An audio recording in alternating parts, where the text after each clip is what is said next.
Sports Podcast back at you again as we preview the upcoming week of Fremont County sports. Jared Anderson is my name. Wyatt Barijka is your name. How's it going, Wyatt? I'm doing good, Jared. How about you? I'm good as well. Our guest on the show today, coming up in just a few moments, is I guess he's kind of the owner of YOPreps.com. He's the main contributor at YOPreps. David Settle. He's also the voice of the Laramie Plainsman. Yeah, it's going to be a good episode. I'm glad we get to talk to him. And what a way to start this podcast off. We had Patrick last week from Wyoming-Football, and now we got YOPreps on this week. What a start, Jared. I think it's a lot of fun to hear these guys that have been covering Wyoming high school sports for a long time do some season previews. Obviously, we're looking ahead to week one, so we still don't know a lot. And as this continues, we are going to transition more into focusing on some Fremont County guests of interest. But really, there haven't been a lot of games to focus on so far, so we don't know exactly where the storylines are, so we thought we'd bring on some statewide guests and just get kind of the previews. Yeah, and, with David, we're going to be able to talk about more sports this week, volleyball and football, of course. We'll obviously have that in the conversation, but just the other sports, just because of what YOPreps does, they do everything for every sport in the state. Depending on when you are listening to this, we are recording on a Thursday morning. There is a Thursday football game with Shoshone at Pine Bluffs.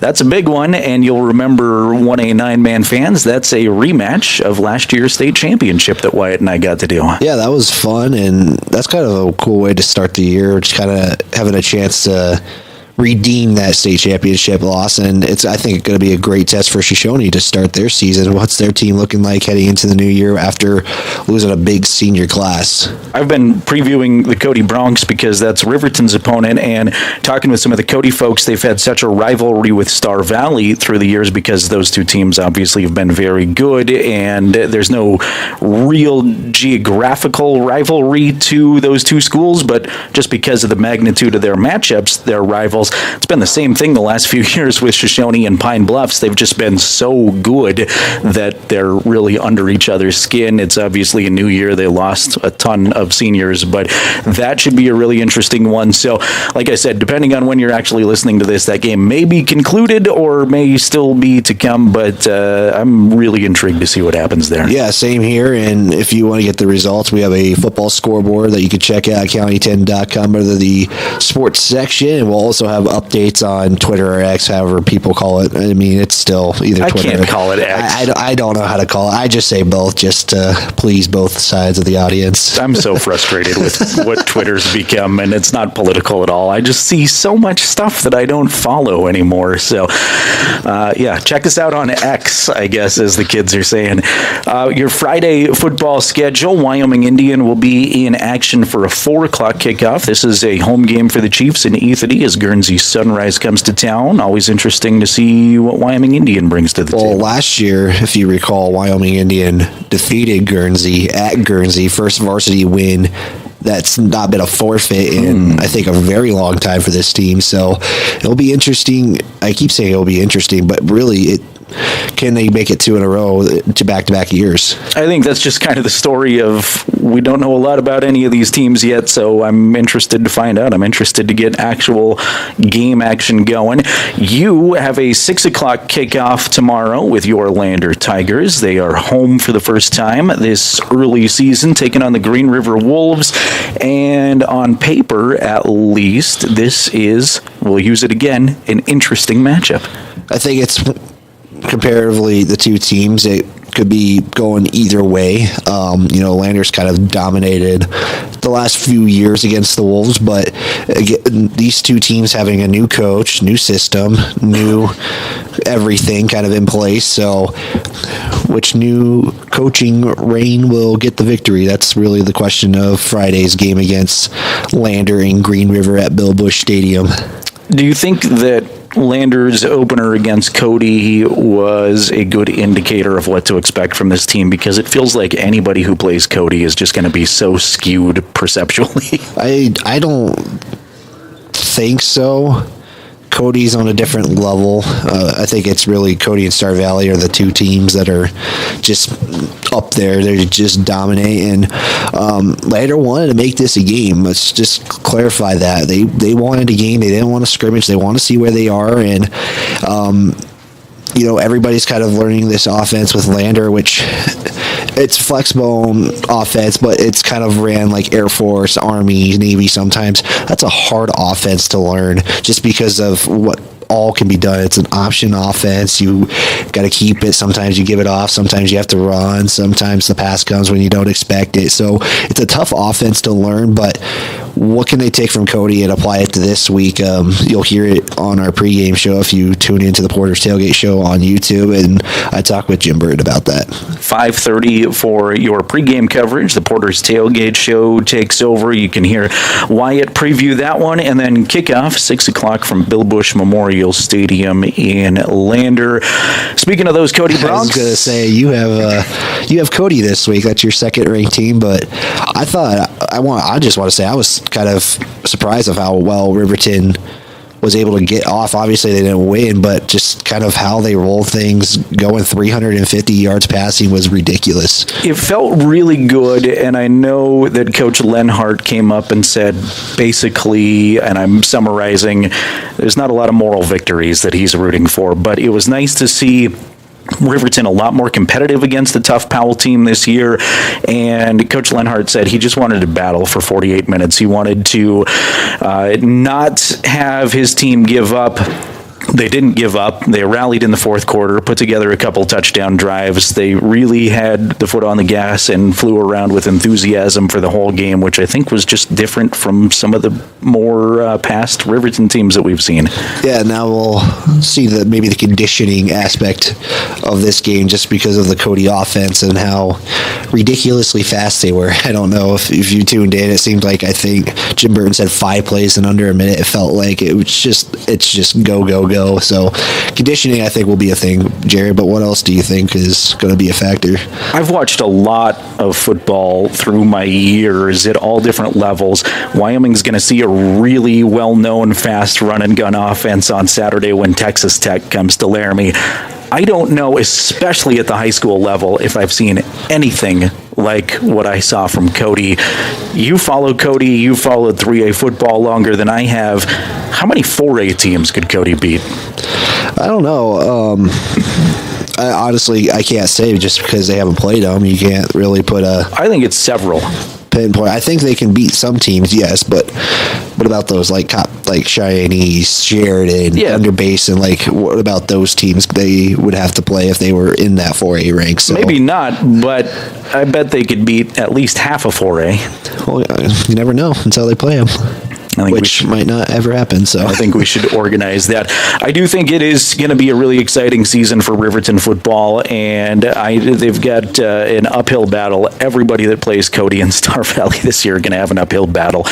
But there's a lot of fun returners on this Riverton team, and there's some playmakers. They've got a great 1-2 combo at wide receiver with Ty Sheets and Nick McIntosh. They combined, I think, for 21 catches last week. The Saltzgaver duo come in, Jordan May out of the backfield. I'm really looking forward to seeing more Riverton football. You can join Scott Fuller and I for that broadcast. 6:30 on Friday night. 105.1 Jack FM has the radio coverage, and of course you can watch both Riverton and Lander football on County 10's YouTube. A couple of Saturday games we're looking ahead to as well. DuBois takes on Hewlett at 10 sleep, and Wind River picked up a game after they had a cancellation. They'll go to Campbell County and play the Campbell County Junior Varsity. Yeah, it's unfortunate Wind River doesn't get a home game out of it, but they get to play week 1 after Randy Tucker reported the news, and that's what the head coach Roger Ferg said. He's like, it's unfortunate about the home loss, but they get an extra game and they get to play 8 games this season. So good for Wind River to get a game, and shout out to Campbell County for willing to take them on. Definitely. Any other storylines you're looking forward to? We have a full slate of fall activities. I know there's a lot of volleyball, cross country, and golf happening this weekend as well. Any other big stories from Fremont County sports? Just see, Du Bois gets to play locally there at Wyoming, Indiana, Wind River Invite. That's going to be a ton of volleyball games happening in all four. There's three locations, 4 courts. So you check out the volleyball schedule for locations and times on that. And, swimming too, they're in their second week. The Lady Tigers had a pretty good showing at the pentathlon as well as the relays, and the Lady Tigers, I believe, won the relays. So we'll see how their season develops in just week 2. And then another thing, Jared, that golf might be done by the time we get to the football games, but how does Lander kind of redeem the Buffalo State tournament last year? I know that was something when I talked with Owen Sweeney and Mike Watson, they were kind of looking forward to just kind of redeem last year's performance. Definitely looking forward to it all. You can follow along at county10.com for results. And of course, we encourage you to subscribe to this podcast, the County 10 Sports Podcast. Wyatt's been making the rounds. He does every week with all the Lander Tiger teams. I was fortunate to get to catch up with some Riverton volleyball seniors and their new head coach, Justin Taylor. And you can find those conversations by subscribing to the County 10 Sports Podcast. David Settle from wyopreps.com is our guest, and he joins us next. County10.com has been and continues to be Fremont County's trusted source for digital news content. From crime and court reporting to local events and community fundraisers, County 10 strives to connect the Fremont County community. We've also renewed our focus on covering local sports. Catch every Riverton High School and Lander Valley High School game, as well as other select Fremont County games, streaming in high-definition video all season long at county10.com. County 10, community connected. We are back on the County 10 Sports Podcast. Jared Anderson, Wyatt Barijka here with you, and we go to the phone to chat with our distinguished guest of the week from wyopreps.com. He's the WyoPreps manager and the voice of the Laramie Plainsmen as well. David Settle is with us from KOWB Laramie. David, how are you? I'm doing well. Thanks for the invitation, guy. Absolutely. Wyatt and I have been talking, and I know we had 0 week, and you've been covering a few things, but it feels like you wait all summer, and then finally everything's here at once. Is this just kind of a whirlwind of a week or last couple of weeks for you? It really has been, guys. It's one of those situations where, you kind of get into a little bit of a rhythm and pattern that's a little slower during the summer because you got Legion baseball going on, a few other activities going on, and it's a time for me to spend a little bit more time with my family. And then this year baseball went a little longer. When you have a regional tournament in your state for 3 straight years, that draws out it. And then when you add a team going to the World Series for the first time, and then all of a sudden that smack dab ran right up against golf and tennis. And then I was like, oh, holy cow. And then I went on my preseason football tour, and then I was like, wow, okay, we're ready to go. And last week was a blur. I can't tell you what I did from day to day last week and into this week because I'm still been very, very busy. But I love it. I wouldn't do it if I didn't love it, guys, honestly. Let's talk real quick about that World Series because that was the first time that a Wyoming team was actually represented at that World Series tournament. From just kind of your perspective, how big was that to see a team to be able to be competing at a national level like that? I think it's absolutely huge for this state. I think this state's been overlooked in terms of American Legion baseball for years, but I think you've started to see in the last 10 to 15 years teams getting a little more respect. But it doesn't happen necessarily overnight because I still see teams that go out of state to various tournaments and they'll beat teams and you're sitting there going, how in the world is this happening when they beat up on each other in the state, but they go and they'll surprise some majorly known program out of state? And I think it's because it's a lack of respect, guys. So I thought that was huge. I think the fact that Cheyenne struggled in their first game against one of the 2 teams that was back at this year's Legion World Series, one of the 2 returners, and actually both those happened to be in their pool. It was just a tough pool that Cheyenne drew into this year. If it's another year, maybe they've got a different type of pool, but you get no hit by League City, Texas, who was one of the 2 teams back, and then you find a way to get a victory against the very game Maine team. Then you got to play the defending champs, and you find a way to come back and beat them late. They were the other team that was back. For them to be one of the Final Four teams playing in this country in the American Legion World Series, absolutely fantastic and absolutely enormous. And I've heard a couple of coaches say this, and I agree with it. I still think Wyoming is one of the best American Legion baseball states in the country. I want to go personal here on you, David Settle.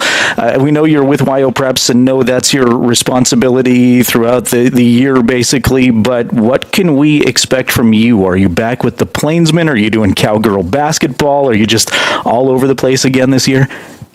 I am a bit all over the place again this year, but my primary responsibility, I am back full-time with Laramie High School football. I will not be, for the first time in 24 seasons, doing Laramie High School basketball. I've accepted the full-time post as the voice of the Wyoming Cowgirls. For folks and fans that may not know, they made a little change right there towards the end of the football season, early in the basketball season. I was very thankful to the folks at Learfield and the University of Wyoming who gave me that opportunity to do the rest of the Cowgirl season last year. I had an absolute blast. During the off season, I was approached about taking on that job full time. I talked things over with my family, my boss, a couple other things, and I decided to take it. So I'm not doing high school basketball play-by-play full time. That doesn't mean that I won't be covering here every now and then, but full time I won't be doing high school basketball for the first time since, got to go back to my first year was the 99-2000 season. And I've been the voice of Laramie High School basketball since that time, but I will not be calling basketball, just the voice of the Cowgirls this year, Jared. What is maybe one of your favorite parts about being able to do the Cowgirls team from last season, but also this year now? I think it's just the atmosphere that stems from the coaching staff to the players. They're just so fun to be around, and the young ladies are so very well respectful. Put in a ton of time and effort, more than I think any of us, even as broadcasters, but especially fans, realize.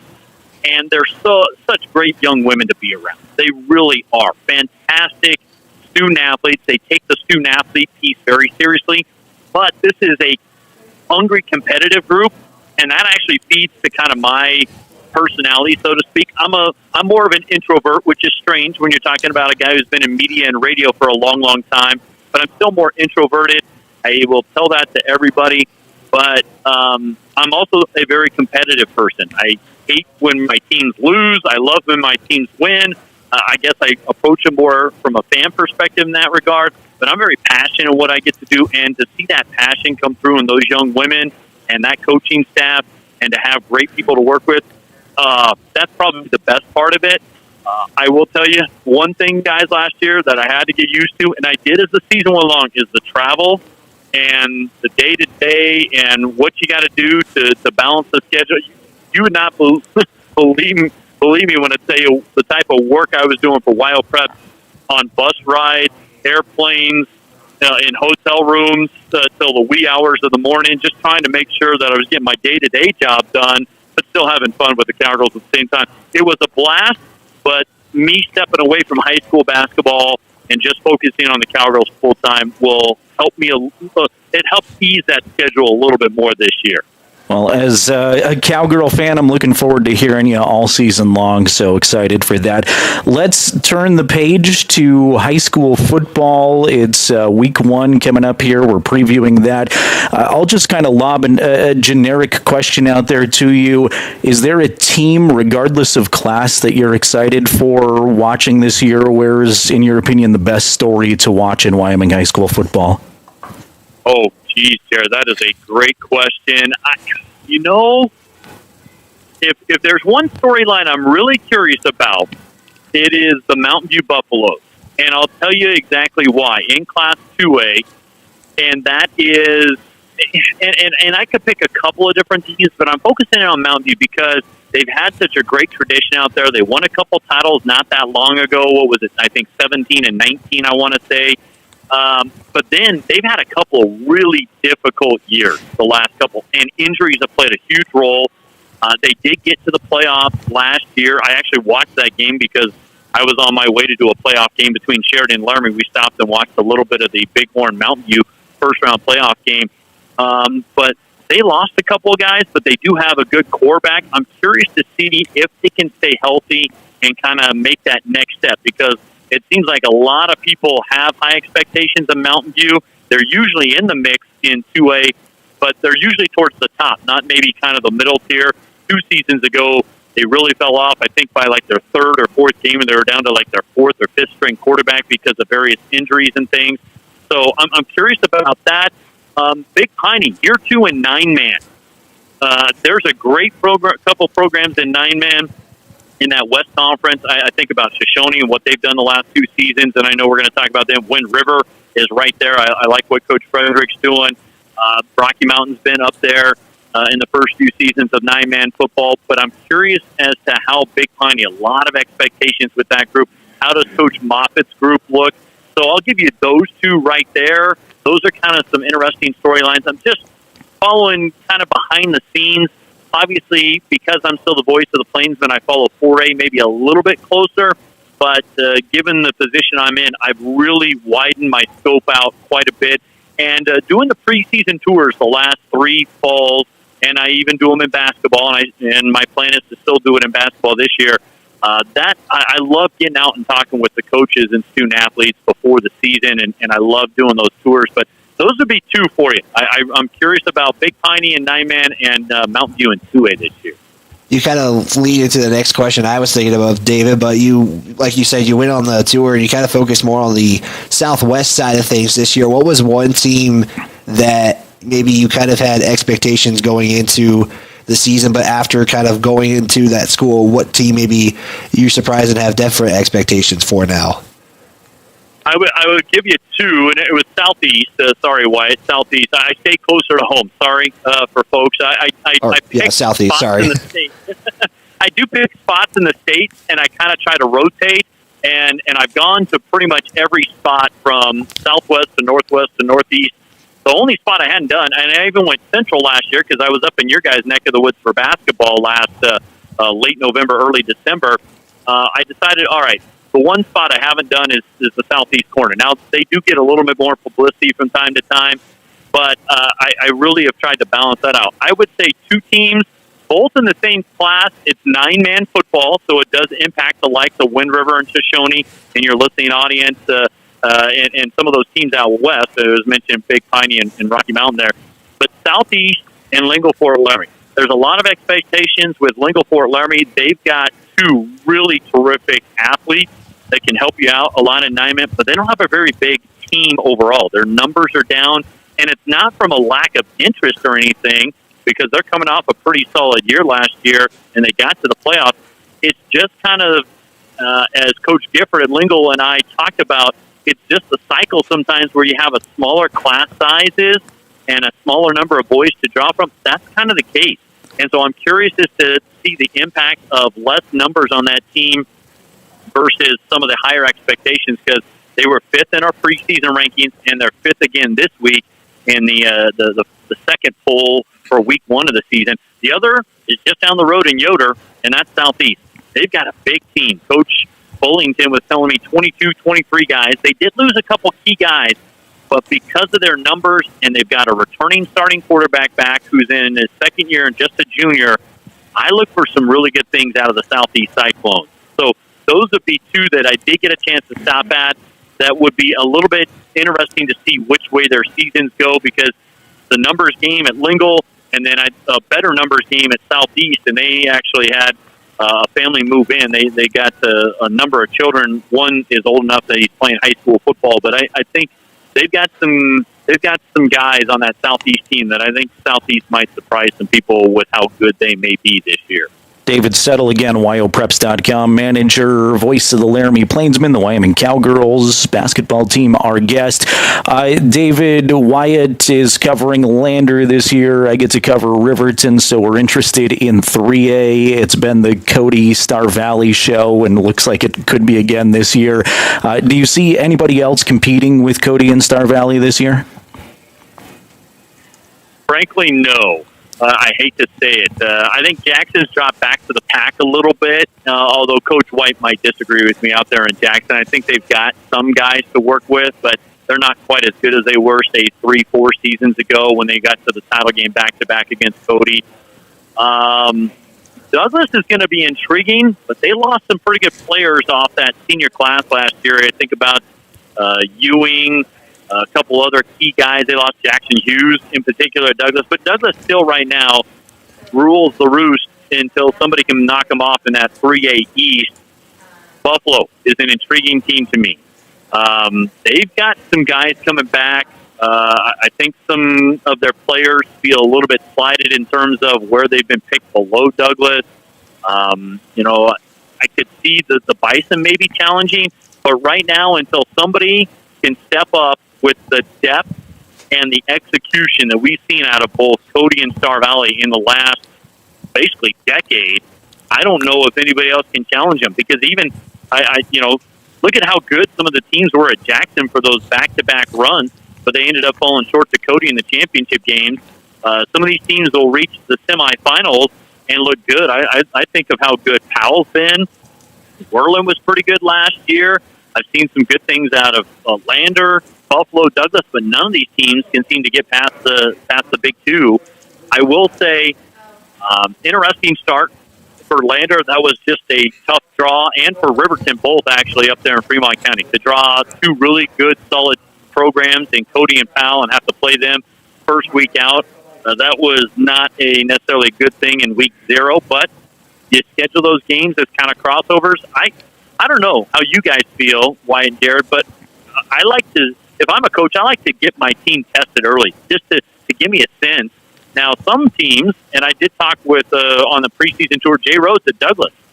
He said, we've had a lot of 0-week games and or scrimmages. We decided not to this year because we want to keep our guys fresh and ready for this week 1 game where they're hosting Jackson this week. But that's that double-edged sword because you don't have as much time to prepare for a season, especially a week 0 game in 3A as you do in 4A because 4A gets that extra week ahead. But that was a tough draw. I honestly don't see anybody right now challenging those two. If I had to tab a team, I'd say Powell in the West, Buffalo in the East, and Douglas is still always going to be a factor. Kind of sticking locally here, David, Fremont County has seen some football success with Shoshone, at least the last couple of seasons, making it to the state title game. DuBois has kind of been usually getting hype, and this is kind of the year we think that DuBois might be able to make that jump. Do you see a team in Fremont County or a couple of teams in Fremont County that might have a legitimate shot going to Laramie this fall? I would say DuBois for sure does. Wind River, yes. Shoshone, that's going to be interesting. They've had that talented senior class that just graduated, came through. They got the back-to-back title games, won 1, lost 1. But some of those games were blowouts. And that's what I think people might be overlooking with Shoshone, Wyatt, is because everybody's looking at it going, well, they lost that great senior class, which they did, don't get me wrong, and I think that factors in, but you had a lot of those kids get some experience playing other teams' full-fledged varsities because it was a blowout game. And I think that can help establish your program's foundation, and if you continue to build upon that, and I expect Coach Trumpler and his staff to do just that. So I don't think Shoshone's going away. Do I see them having the success of getting to Laramie? I think there's too many really good teams. I think Shoshone is going to compete, though, in that West. They'll be in the mix, but I do feel like the two powers out West are Big Piney and Wind River. I like what Coach Frederick's got. I think they've got a little bit more back than Shoshone, but that's going to be an interesting rivalry matchup there when they match up this season. So Wind River and Shoshone will be in the mix, but I like Wind River just a little bit with their odds of getting to Laramie over Shoshone this year. But who's to say? Again, I talked about that base with Coach Trumpler. And then DuBois, everybody's been pointing to this year for DuBois. This is that talented class that's been coming up through the ranks. Everybody knows Wyatt Tremblay and what he can do. He can put up monster numbers game in and game out. The question is can DuBois get over the hump against the likes of Little Snake River? And Jack Cobb's team lost some big-time talent in Bags, but everybody is chasing the Rattlers. DuBois has as good a shot, and I'm actually going to see them next weekend because my plan is to go to that game in Bags next Saturday between the Rams and the Rattlers. There's going to be a lot of teams gunning for the Rattlers, but they're going to have to come with their A game to knock a team off like that. And I'll be the first to tell you, I talked with Coach Cobb this week, and he knows that they're going to get everybody's best shot, especially winning back-to-back championships. But they have a great foundation and a great program, and the kids' expectations and knowing what to play or how to play at a high level, that's just filtered down through their program the last several seasons, and they've got a great foundation going there. I do like Du Bois, though, to be the chief challenger to Little Snake River here in 2023. All right. So you've got a handful of teams there, Wyatt. Good, exciting news for Fremont County sports fans, David. We know you're busy, looking ahead to another big weekend, so we'll wrap it up, but we'll be checking in often at yopreps.com. We'll be listening on KOWB. You can find those games online as well to listen to the Plainsmen, and can't wait for Cowgirl basketball already. David, thank you for your time, for all you do, and for joining us today.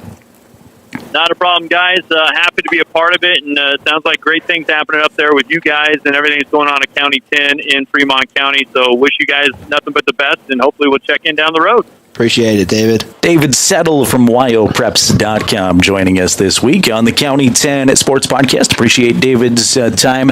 Always fun to hear some of the statewide stories and things that another expert amongst Wyoming high school football are expecting for the season. And we'll have more statewide guests on throughout the course of the season, but we'll start focusing on some other Fremont County guests as well here as we do these regular shows. Yeah, the local stuff, there's some pretty good stories. We want to make sure we give them a spotlight as well. And big thanks to David for talking about the season and YO Preps in general. I mean, we use these sources so much that it's super helpful, super beneficial. And the fact that they can cover every team in the state is just ridiculous. Yeah, it is. It absolutely is. And YO Preps, having been a former Town Square employee, it's basically a two-man show. It's David and Frank Gambino running everything from every corner of the state, which is crazy. So it seems silly to plug them because everybody knows what it is, but don't forget rankings every Wednesday for football, and of course all the coverage for the other sports as well there, and they've got great archive stats and more, yopreps.com.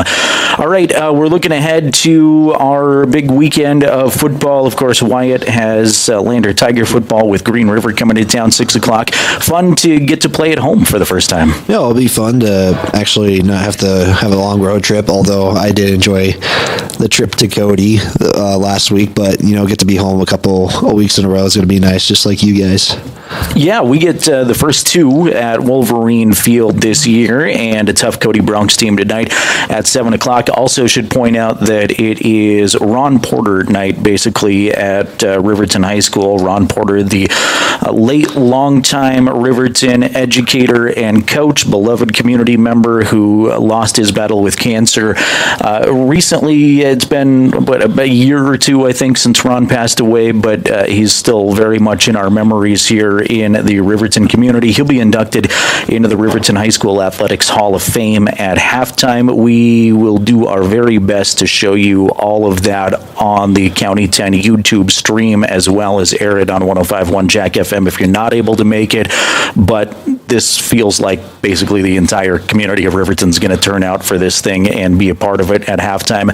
Ron was also very connected to the Cody community and has a lot of friends and family members from there, so appropriately they picked the Cody game to recognize him. What a good night, too, that's going to be for you guys. And yes, it'll be on the stream, and if you miss it, we always have it archived, so if you want to watch the entire game and just in the ceremony in general, we'll have it right there for you guys. Definitely looking forward to it. It's a busy weekend of high school sports, not only with football, but as Wyatt mentioned in the onset of the show, there's a lot of volleyball, cross country, girls swimming, golf happening, and Wyatt will be all over it for his County 10 sports updates here on the radio, on KOVE, as well as coverage at county10.com. We'll give Randy Tucker a shout out for his articles in advance. He'll have a lot of them this weekend as well. And of course, Riverton and Lander coverage coverage. Check us out on County 10's YouTube channel or listen on the radio. Wyatt, anything else before we say goodbye this week? I always have to do it. Subscribe to the YouTube, all us on Facebook, and as well as county10.com. Without you guys, none of this stuff, the broadcast, all these updates we do for sports and this podcast wouldn't be possible without you guys. Our thanks to David Settle from WyoPreps.com joining the show. For Wyatt Barijka, I'm Jared Anderson. Have a great weekend. We'll see you next time for more of the County 10 Sports Podcast.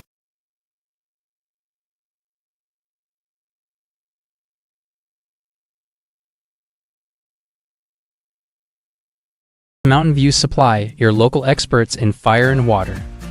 We got everything you need for new installs to accessories, and don't forget our great selection of stoves, grills, and spas. We've been serving Wyoming for over 40 years, so you know you can trust us for quality products and expert service. Visit portersmvs.com or stop by our Riverton or Casper locations today. Porter's Mountain View Supply, located on 750 East Sunset Drive in Riverton. At Eyes on Fremont. It's time for Lander Valley Tigers football on County 10. 2nd and 5. Gonna loft it up. 4 passes. Moffitt's gonna have the interception. Let's go! Today's matchup features the Lander Valley Tigers battling the Green River Wolves in Lander. Take the snap, launch it. It's going to be Hunter Velarde with the interception. Second one of the day is Velarde. Will get tackled on about the 36-yard line. That's the second turnover defensively the Tigers have been able to create. Coming up, the Porter's Tailgate Show live on YouTube at KOBE 1330 AM and 107.7 FM. We'll preview today's game, catch up with LBHS Athletics, and a pregame interview with Coach Jim Burton. Now, let's go to Bill Bush Stadium in Lander. Here's the voice of the Tigers, Wyatt Barijka. Good afternoon, and really, actually, it's about to be the evening hours here at Bill Bush Stadium as we get set for some 3A non-conference football, where the Lander Valley Tigers get to show off in front of their hometown for the first time this season, where they take on the Wolves of Green River. Good evening, folks. Wyatt Barijka bringing you Lander Tigers football on the County 10 Sports Network. We have video coverage on YouTube and Facebook. If you are driving on the road, we are on the radio waves, KOVE 1330 AM and 107.7 FM. You can also catch that game as well at county10.com. This is the Porter's Tailgate Show, brought to you by Porter's Mountain View Supply in Riverton. It's your one-stop shop for grills, spas, stoves, and pellets and more. Porter's is a proud sponsor of Fremont County Athletics.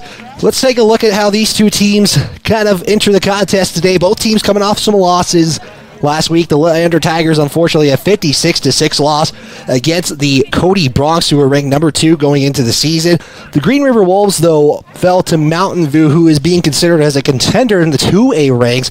That was a final of 21-7. Both teams, new coaches, new systems, and players learning that new system, so a lot of adjustments. So we'll see how these two teams go at it today. Now they had some live reps against a different opponent. They got plenty of action last week and gained more opportunities this week as well.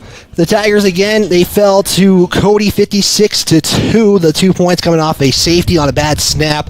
The Tigers, though, 92 yards of total offense. They ran all 3 quarterbacks last week, and that was kind of maybe off rhythm, but that was the expectation going into the contest. That's what Jim Burton wanted. We'll talk more about that on the pregame interview with Jim Burton. Also coming up, it's Tiger Weekend, where we talked with Lander Volleyball and Golf. The Lady Tigers just moments ago, earlier today, were able to get a sweep over Miles City, Montana, and I don't have set scores for that one, unfortunately.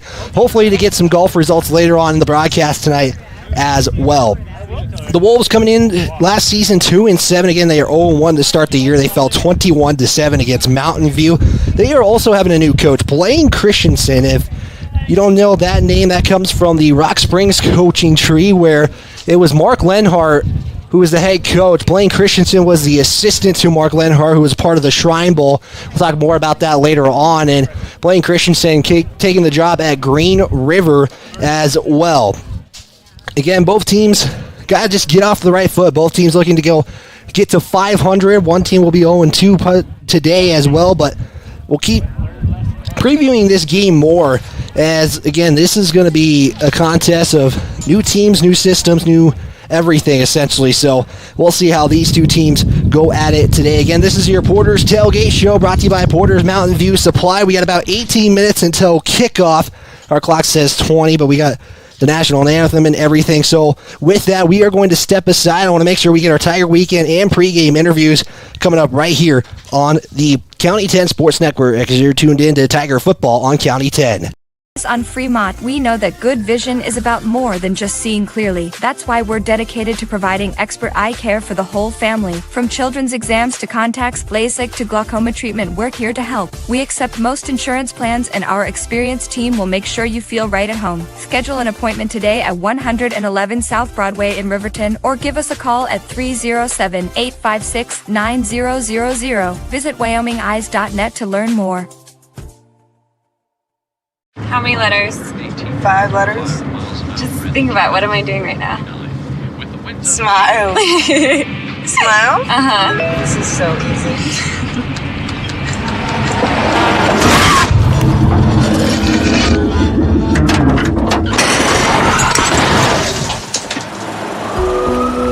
Nobody likes to be stopped by the police, but if I'd seen her texting while driving and given her a ticket, it just might have saved her life. Myers Gambles is your one-stop shop for furniture, mattresses, and appliances in Lander, Wyoming. We have an unbeatable selection of furniture for your living room, bedroom, and dining room. Plus, we have the latest trends in home furnishings. Our mattresses are comfortable and affordable, and our appliances are built to last. Whether you're looking for a new TV, sofa, or refrigerator, we have the perfect finish, style, and function for your home. Visit us at 420 Main Street in Lander, or check out our website, landergambles.com. Today. Get ready to...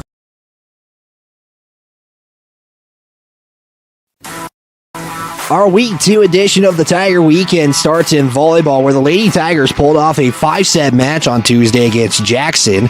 The Lady Tigers were down 2-1 and would win the final 2 sets. Head coach of the volleyball team, Stacy McFadden, reflects on the match against Jackson. Game 3, kind of back to some letdowns, some moments of good volleyball, but again, we let them stick around. We dug ourselves a hole and ended up dropping that game to them. And so before the 4th game, just kind of talked to them a little bit about, this is kind of where athletes have decisions to make, and how bad do you want it, and are we going to go out and compete for it? And I was really proud of them. They came out in that 4th game and they fought and put themselves in a position to win, and kind of just ran with it game 5. And so those are the kinds of games as a coach that it's nice to get a win, but it's even better when they have to fight and kind of earn it, and what it does for the team and the camaraderie, and that is, even probably more important than the skills out there. Junior Kendall McFadden reflects on the first couple of weeks of the season and talks about what coaches emphasized so far this year. Definitely being a team, playing together. Doesn't matter what level you're playing on, freshman, JV, or varsity, we're all one big team. This season for Tegan Pickett, who is a senior for LVHS, she wants to be one of the best defensive players that will help the team in the long run. Individually, I would say just being one of our best defensive players. I think that will really help out our team.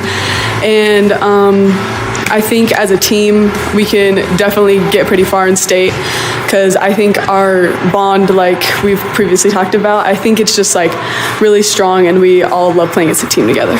Lander Volleyball will be in Cody for the Border Wars, where they'll battle multiple Montana teams today and tomorrow. You can check out the volleyball scoreboard at county10.com for those results. Lander Golf is going off to Buffalo, where they are the halfway point of their season. With school starting, Coach Mike Watson talks about how to keep the mindset strong while having more on the plate now for the student athletes. We scheduled that at the beginning. We didn't start till 4 just for that purpose, to kind of prepare for it and then get them in that mindset. It's going to be hot in the middle of the day or end of the day, and it's going to be a little different. You got to do some other things, maybe work all day and then come to practice. We've been doing that, but then also making it fun. That's been the goal of the last week, a little bit, have a little fun, still working some things, but make it more fun because we had a week off. So Owen Sweeney is looking for redemption showing from last season at the state tournament. This tournament, especially for me, is I didn't play very good at state last year. It was my worst tournament of the season. So this year, even though it doesn't mean as much, I just want to go out there and see what I can shoot and prove to myself that I'm better than I think. Morgan Hill enters her final year of high school golf and is looking to show her best golf at the end of the year, as well as having a good team performance. So personal aspect, I would like to accomplish maybe breaking 90. That would be fantastic. If not, maybe just placing at state. That would be really great. As a team, also just doing really well at state. I have no want to set things, but I think we're all going to do great. So as long as we try our hardest as a team, I think that's a big goal. Lander is in their second day of the tournament. You can check out for results at county10.com. Lander Cross Country hosted an invite that had Maya Eddy and Diego Lobatos finish second at their respective races. Lander Cross Country will be off this weekend. Lander Swimming will make their way to Cody for a one-day invitational, as that is your look at the Tiger weekend on the County 10 Sports Network. When we come back, we'll have our pregame interview with head coach Jim Burton. This is Lander Valley Football on the County 10 Sports Network.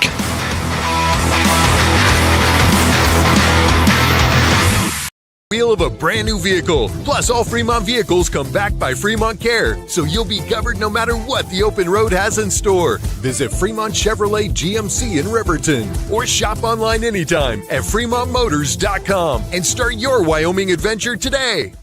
Did you see Allison at lunch today? I'm gonna text her. I'm gonna text Allison. Hey, hold up, Matt's calling me. Hey, we got the food and we're on our way right now. Hey, who's coming, bro? You're the one that needs help.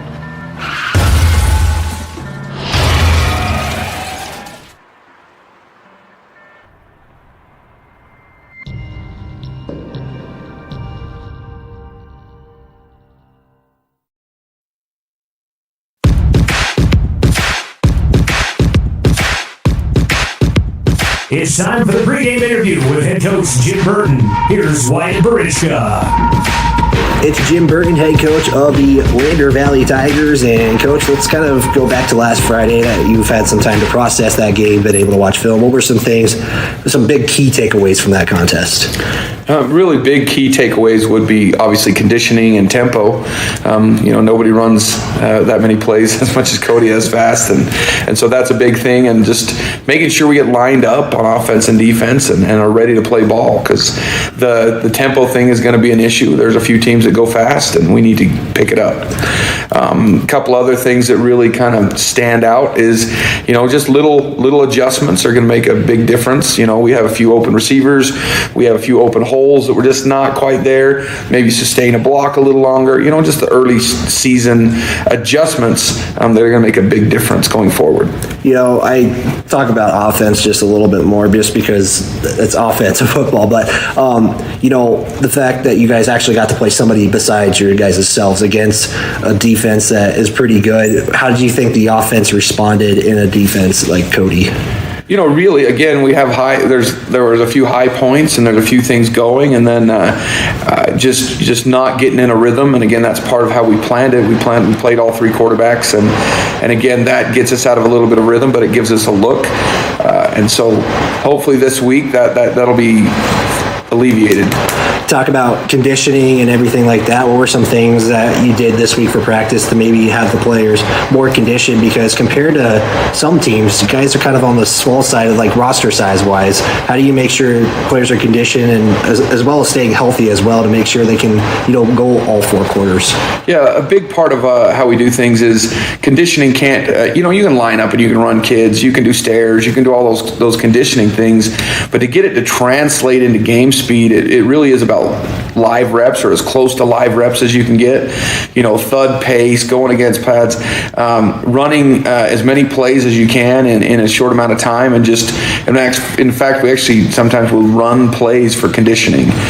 Just move down the field, back on the ball, run it again, that kind of thing. Defensively, we're running 2 huddles at those guys, just bam, bam, bam, just as quick as we can get the scout cards read and run. That helps immensely with the in-game type conditioning conditioning. And then there's no substitute for actually playing games. You actually condition while playing a game, because different atmosphere and that full tempo, full pace will really kind of take you to the next level. You know, going back, just one more thing from last week that I took. I thought you guys, if I read it right, I don't think you guys are marked down for a single penalty, maybe one. I could be wrong, but it was a pretty clean game, at least from your guys' end. Just kind of reflect on that portion of the game. You know, and usually penalty-wise, you end up with early on, you're going to get procedural stuff, delays of game. We ended up having to take a timeout just because of a substitution kind of issue we were having, but really relatively clean. Might like to see, sustaining blocks a little longer. Does that lead to a few more holding calls? Yes, but it also obviously opens some holes. And so that's a good and a bad thing. So we're playing disciplined, we're playing under control, but I would like to see, maybe a little bit closer to the edge as far as, not our effort, but just our finish on plays.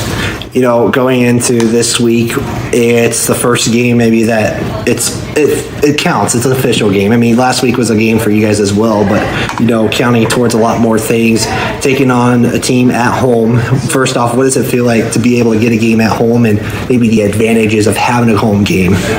Just the familiarity and, not having to be on a bus, not having to plan all that extra stuff, all the dinners and the travel and the pregame snack and all that stuff that goes with travel. And again, that's why it's an advantage to be at home. Not to mention, your crowd, the stadium. We have a very unique stadium where, the home sideline faces west, but it's just one of those unique things about our stadium that helps us. Yeah, and also, like you said, familiarity and everything like that. And, this is the first time the community will be able to see you in person if they weren't traveling. And you actually guys had a great support on the road. But talk about what the community is going to see this Friday night from Lander Valley football. Again, you're going to see us play, disciplined. We're going to, run the ball quite a bit. And hopefully we execute a few more passes to a tee. But we're going to be hard-nosed, and we're going to move the ball down the field, and we're going to try to score some points. Taking on a Green River team who also is kind of going through similar stuff, new head coach, new system, new everything like that. They played Mountain View on Saturday. What were some key takeaways you took from that game, watching the film, and what's going to be your game plan going into this contest? That Green River team has got some athletes, and they're improving, and I'm sure they're improving just as much as we are day to day. New head coach, however, he comes from a Rock Springs staff that's used to winning under Lenhart, and so he's got some things going, and they're going to be ready for us. So we've got to bring our game.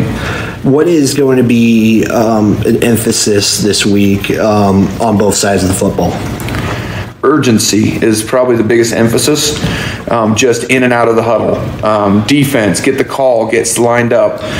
Special teams, urgency, we're lined up ready to go, for timing's sake, but also for adjustments, right? If you get set fast enough, you can adjust. If you're behind on getting set up as far as alignment, whether it's offense or defense, you don't have time to adjust, right before the snap to do things. Offense, you can't audible if you don't get set at the start, right? So those kinds of things have to happen. So urgency has really been a message this week. And always the last question here, Coach, X factor, difference maker. Ultimately, what will make you guys go 1-0 this week? I think the X factor and the difference maker this week is going to be our offensive line and our defensive line play. If we can win up front, we're going to win the game on Friday, and that's going to be what it comes down to. Can we block the run? Can we block for the pass? And conversely, can we stop the run and stop the pass? And again, as much as I'd like to say we're a run-first offense, you got to stop the run on defense. If they can't run and have to throw, it opens up all sorts of fun that the defense can do. But that's the big thing. Up front, we've got to own it. Awesome, Coach. Thank you for your time. We'll talk to you after the game. Thanks. Go Tigers. This has been the pregame interview with Jim Burton. Coming up, starting lineups and the opening kickoff here on the County 10 Sports Network.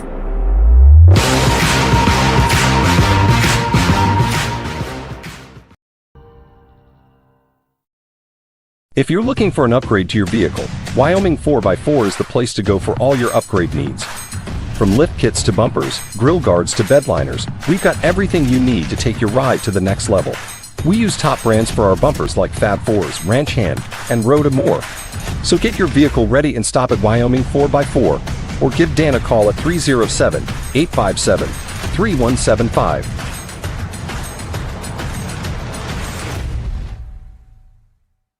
Wyoming Catholic College is a unique institution that offers an immersion in the Western tradition, the beauty and challenges of the wilderness, and the treasures of the Catholic spiritual heritage.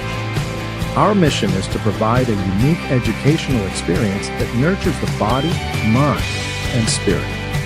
We are proud of our alumni success stories and the learning opportunities we offer through our academic outreach programs. Come and explore our campus in Lander, Wyoming. Make your home improvement projects a breeze with Sutherland's, your home improvement experts. Always the right products at the right price for every project, every day.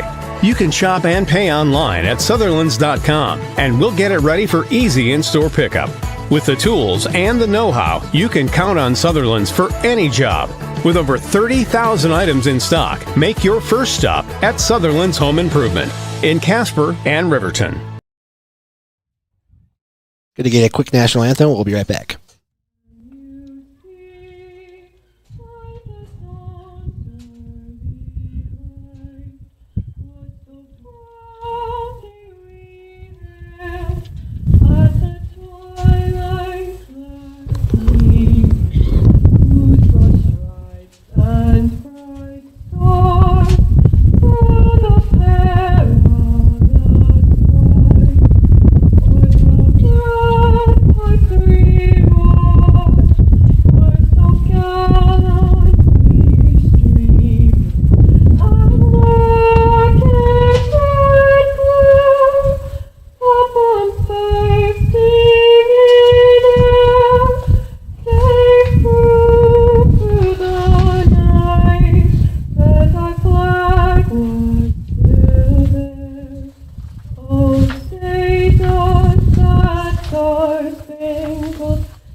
The national anthem is, yes, wind going to be a little bit of a factor today as the flags are going from left to right on your radio dial as we are going to conclude our Porter's Tailgate Show. We appreciate them as this live stream also brought to you by Perfect Power. They power this live stream, and we cannot thank them enough for providing the stream this year for County 10 Athletics. And so it was Lander won the toss, elected to defer into the second half. So Green River will get the football to start off. The Tigers will run their 4-4 defense. Starts like this on the defensive line. Bryce Mason, Tristan Osborne, Caleb Hamilton, Braden Johnson Baker. On the quarters will be Bodie Moffitt, Parker Burton. In the linebacking position, it will be Hunter Smith-Velarde, who will be followed by Zane Cabrielis. At the will linebacker, the weak side linebacker, Caden Rowan, number 31. The bandit will be Braden Baker, and your free safety, Joel Jumbler. As Lander will kick off. As again, wind going to be somewhat of a factor today, as we'll see how this goes as wind just started dying down, and Braden Baker actually going to be doing the kickoff first here for the first time this season for the Lander Tigers at Bill Bush Stadium, and you already see wind becoming a factor as Parker Burton is coming up and going to hold it for Braden Baker. We get set, whistle blows, and we are getting underway. I want to give a big shout out to Jerry, who is helping running our camera this evening as the kickoff is away. This one going to be a little higher. It is returnable as it is going to be fielded at the 5 for Green River, and he will be taken down at the 15-yard line. Sets up 1st and 10 for the Wolves, as really nothing going there from James Herwalt. So really just picked it up, got a couple of yards, and was basically tackled 1st and 10 for the Wolves. And unfortunately, since 2018 for Green River, it hasn't been fun being on the road. Just 1-19. Their only win coming in 2020 against Evanston. The coach at the time, Jim Burton. That was in 2020. Their one road win out of the last 20. As the Wolves both teams looking to go 500 here as the Wolves will line up in a single back set. Everybody bunched up together. At quarterback is Max Hintz. Looks like Gomez in the backfield. First snap is going to be a pitch. It is Gomez as he will get taken down at about the 16-yard line. They did rule the tackle on the kickoff at about the 12, so it'll be a gain of 6 for Gomez on the first play. Sets up second down and 4 to go. Blaine Christensen again, first year here at Green River, was an assistant at Rock Springs, and now trying to lead a program back to the promised land. Haven't seen the playoffs either in a really long time for Green River. You would have to go back to 2017, where Green River lost in the semifinals. So we have a whistle blown and timeout taken by Green River early on in the contest. So Green River just one play in and has to get a timeout taken.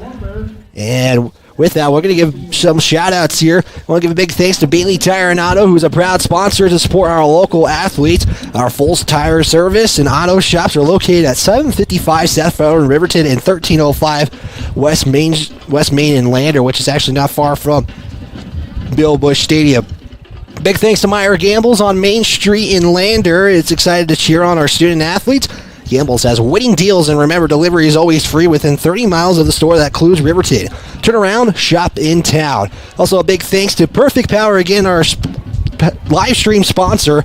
They are located in Lander to support our athletes on and off the field. Give Perfect Power a call today for all your electrical needs, 332-7184. Wolves will line up in the eye, 2 receivers at the top of the screen. Got a motion man is Aiden Ruse.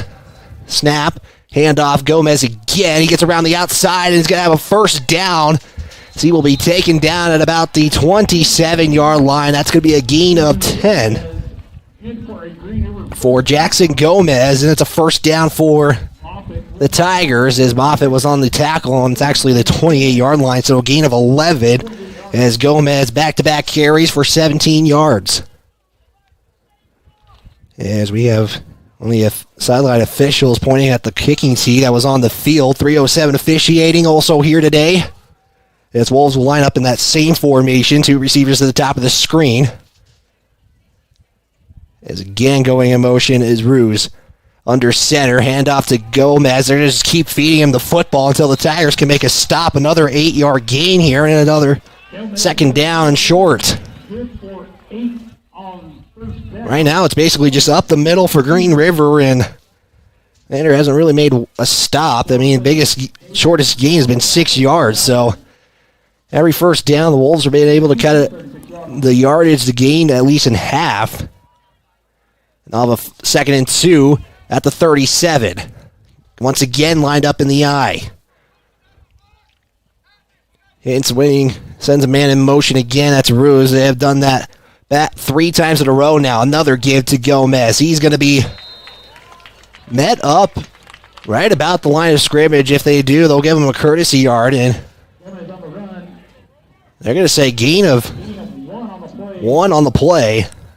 So there's the first real stop, and it's the first 3rd down scenario for the Wolves. 3rd and 1 to go.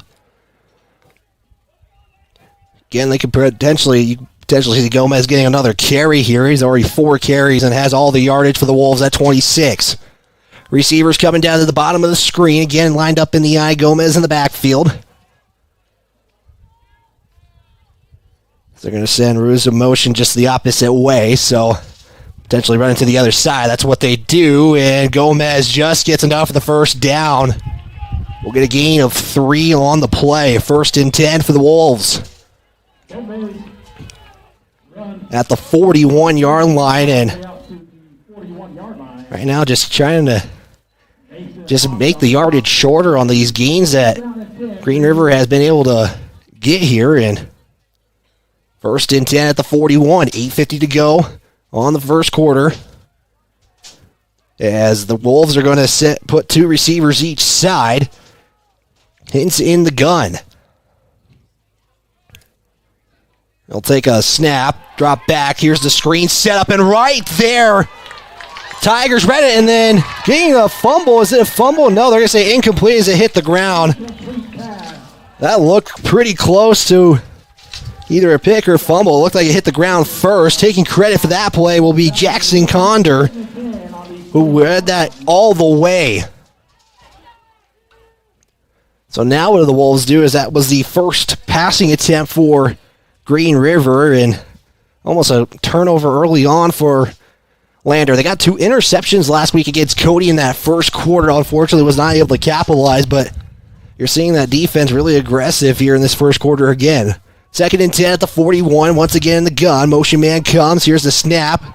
Hens is going to keep it, and it looks like going to be taken for maybe 3 yards on the play. It will be Johnson Baker. And it will be a gain of 2. Set 3rd down and 8 now. Longest 3rd down for the Wolves right in this game early on. Held the football already for 4 minutes total. We'll see if the Green River likes to go in the air. Some of the game I watched of them taking on Mountain View, like to really conserve the play calls, but pass when it's needed. And this is a scenario, and this is going to be a fumble. Hintz has got to keep it himself, and he somehow avoids the defensive line, and he might have a chance for the first. He's going to be tackled by Bodie Moffitt, but what? No, he's still going. I thought he was tackled, and the ball comes out, but they're going to say off on the sideline, and can we see what happened here? Let's take a look at your Gambles replay. It looked like Hintz got tackled, but he must have stayed in bounds and kept his feet moving. Somehow, Green River avoided a disaster play, and now Lander is going to take a timeout. That is tough to see. A chance to maybe put this drive to a close, as you got 7:25 on the clock, and Hintz just avoided the entire Lander defense that was coming in. Bad snap and everything on the ground. And that is what was a disaster for Green River became a disaster for Lander. Again, Tigers took the timeout. Give a big thanks to Baldwin Creek Rental Center in Lander. They have everything covered from equipment rentals to party rentals. Stop at 675 Baldwin Creek Road and see how they can help. Good luck to all the athletes from Baldwin Creek Rental Center. So the drive stays alive. As Hintz, you got to think 10, 20, about 22 yards on the disaster play. That was definitely a pass to start, and then basically Hintz just had to play survival right there. So Wolves' possession stays alive, 7:25 to go in the first. This one going to be lined up in the eye, 2 receivers to the far side. Hintz under center. Hand off to Gomez. Bounces off the line and able to get 4 on the play. As Gomez right now been the bulk of this offense so far. 6 carries, 33 yards. 2nd and 6 now at the 32. Wolves have been on offense for 5 straight minutes. Just taking away this clock, and that's what this offense, that's what Lander's offense is kind of as well. You can take as much clock as you can. But the Lander Tigers missed opportunity. Offset eye for the Wolves here. Once again, they send a man in motion, and once again, Hintz loses the ball. Gomez luckily jumps on it immediately. It's going to be back to a 3rd and 10. As Gomez saves it and keeps this offensive possession alive. It'll be 3rd and 10. Let's see what the Tigers can do. Can they make a stop this time? Wind does favor Green River right now. We'll see if they have a chance here, if they elect to make it a field goal attempt, if they get closer. 3rd and 10. at the 36. Single back set, play action. Hamilton tries to rush. Here's the throw. It's going to be caught for what appears to be a first down. It's really close. We'll see. Making the reception on the play for Green River. It's been the guy who's been in motion most of the time, Adrian Ruse. And they will say first down. So a gain of 10 on the completion. That's the first completion for Green River on this drive. And Adrian Ruse gets credit for it. First and 10 for the Tigers again. Or for the Wolves, excuse me. Again, another third and long that gives Green River a conversion. Now at the 26. So right at that mark to gain, maybe just a couple yards more. I formation. Ruse in motion again. Snap handoff to Gomez up the hole, and a couple of Tigers right there as it was Hamilton and Johnson Baker. And that will be a gain of what appears to be 4. It will be a gain of 4, and it will be second down and 6. Something kind of normal here for Green River. Get a 4-yard gain, set yourself up for a second and 6. Once again, they've seen this. Green River about to have the football for 7 minutes on offense. First drive of the ball game. 5:33 and counting. And the Tigers right now haven't been able to make a stop here. They'll go in the gun, one back, 2 receivers each side. Gomez in motion. As Hanson's going to keep in. The Tigers were ready for it. That will be a loss of 3 on the play. Actually say officially a 2-yard loss. And here again, another third down scenario. And now the Wolves have had the football for 7 minutes. Couple of timeouts already on the first drive. Both teams elected to take one timeout. Lander took it on a 22-yard scamper by Hintz. And the Wolves, again, third down long. They're going to say 3rd and 9, 2 receivers each side. Got Ruse lined up inside. Here's the rush. Here's the throw. Gomez with the catch. Burton trying to take him down, and Burton gets pretty much pulled right there, but it's going to be short of a first down. They're going to get to the 20-yard line. And they will say maybe a gain of 6 on the completion from Hintz to Gomez, and this will set up 4th down at about 4. And it looks like Green River is going to go for it here on this first drive. Tigers, here's an opportunity to give them a stop and finally try to get the football. It's been 8 minutes of offense for Green River in another timeout early in this quarter or early in this half. And it makes Green River have one timeout to go in the half. And with that, we're going to give a shout out to all of our sponsors here in just a second. This broadcast is brought to you by Perfect Power, Porter's Mountain View Supply, Wyoming 4x4, Redden and Kane Associates, Wyoming Catholic College, Myers Gambles, Bailey's Enterprise, Sutherland's, Baldwin Creek Rentals, State Farm Agent Justice Jacobs, Mama's Kitchen, Northside Auto Body Shop, Buckle Up for Life Wyoming, Elevate Rehab, Edward Jones Financial Advisor John P. Shade, Fremont Chevy, Central Bank and Trust, and Eyes on Fremont. 3:49 to go in quarter number 1. It's still the first possession of the ball game. Green River has held it for the entirety of this quarter. Tigers were potentially able to put this on a 4th down punt, but a 22-yard scamper by Hintz gave the Wolves a first down. It looked like he was down on the play, and it just was able to carry it more. And now Green River going to go for it on a 4th and 4 at the Lander 20. Single back set, 2 receivers each side again. Hintz under center.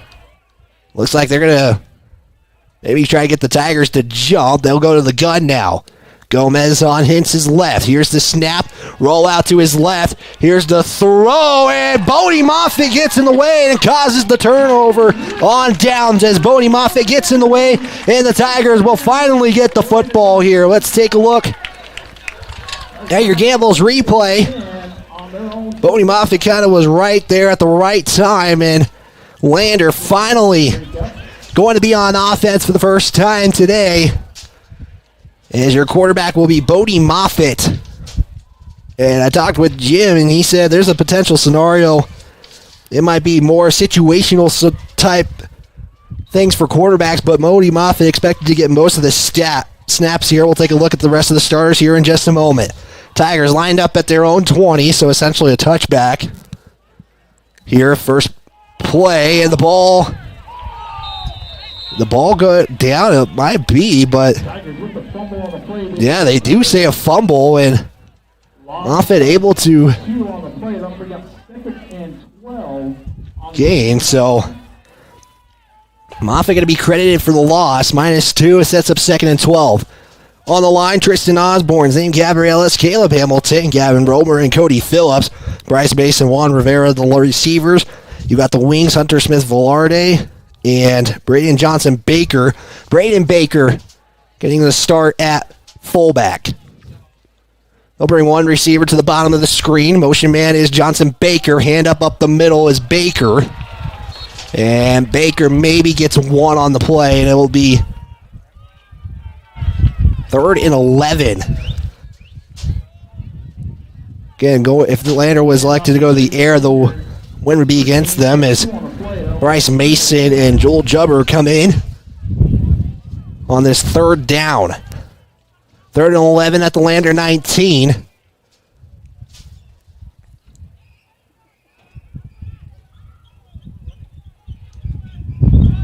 As the Tigers will send Velarde in motion. We'll get the pitch. He is going to go through the line, and he's going to have a first down. Nice carry by Hunter Velarde. He's going to get 12 on the carry, and it gives the Tigers a first down. So Hunter Velarde on the carry, and gotta put him on my stat sheet again. They will run a lot of players here if they can. So 1st and 10 for the Tigers at the 32 was officially a gain of 12 for Hunter Velarde.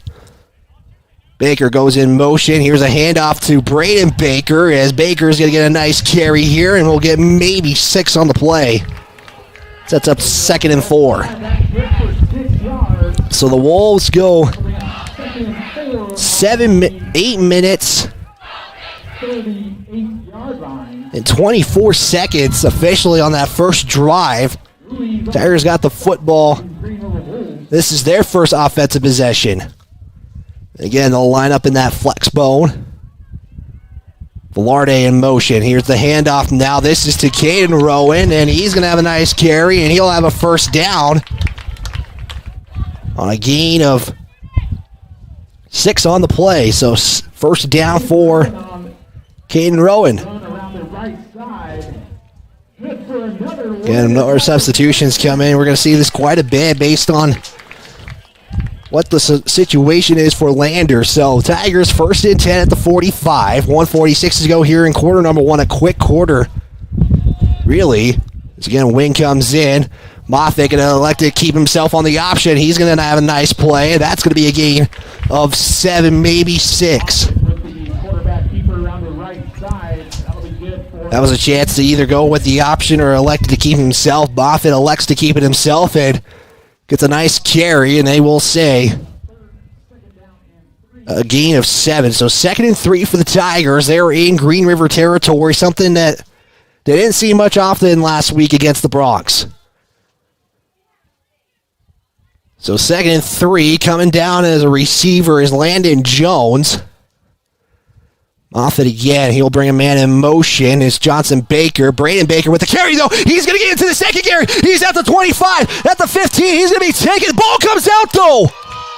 And it's going to be Green River football deep in their own territory. A chance for the Tigers to get a big play in. Tough one for Braden Baker, and he knows it, too.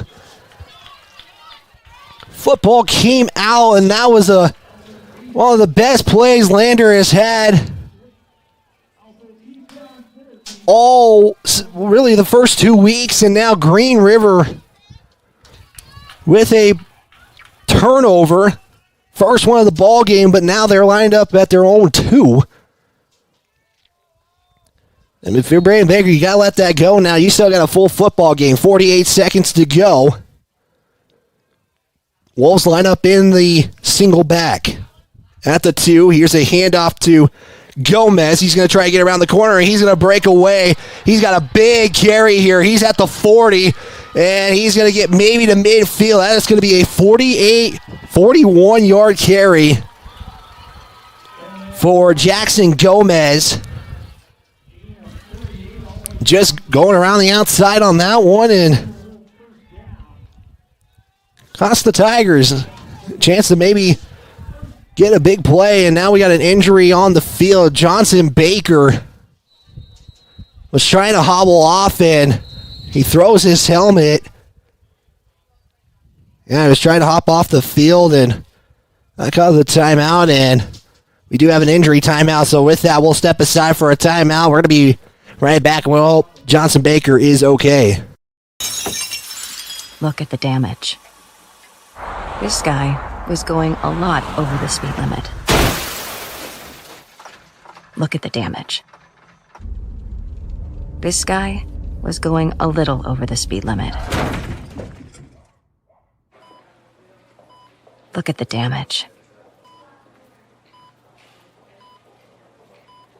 Redden, Kane & Associates. CPAs is your go-to source for tax, financial, and business solutions. Our experienced professionals are trusted and know the numbers. We're dedicated to providing personalized attention to each of our clients. Whether you're an individual or a business, we're here to help with all your accounting needs. Let us do the math for you. Stop in or visit rivertoncpa.com to learn more. Back here on the County 10 Sports Network, KOV 1330 AM 107.7 FM, as Johnson Baker was helped off the field. He's walking under his own power now, so you hope it's just a hard to hit right there, as he's going to be looked at by the trainer Adam, and the Wolves, after a 41-yard gain by Gomez from their own 2, puts the... No, they will say it's officially 42 as they put it at the 50 now. First and 10 for Green River at midfield. Single back set, excuse me. 2 receivers top of the screen. Hintz, handoff on the play. There will be a gain of maybe 4 and a flag on the play. So first penalty of the ball game. So that was a new back. That was Caden Steen on the play. Yeah, we'll see who this is on, and it's right where Steen was tackled.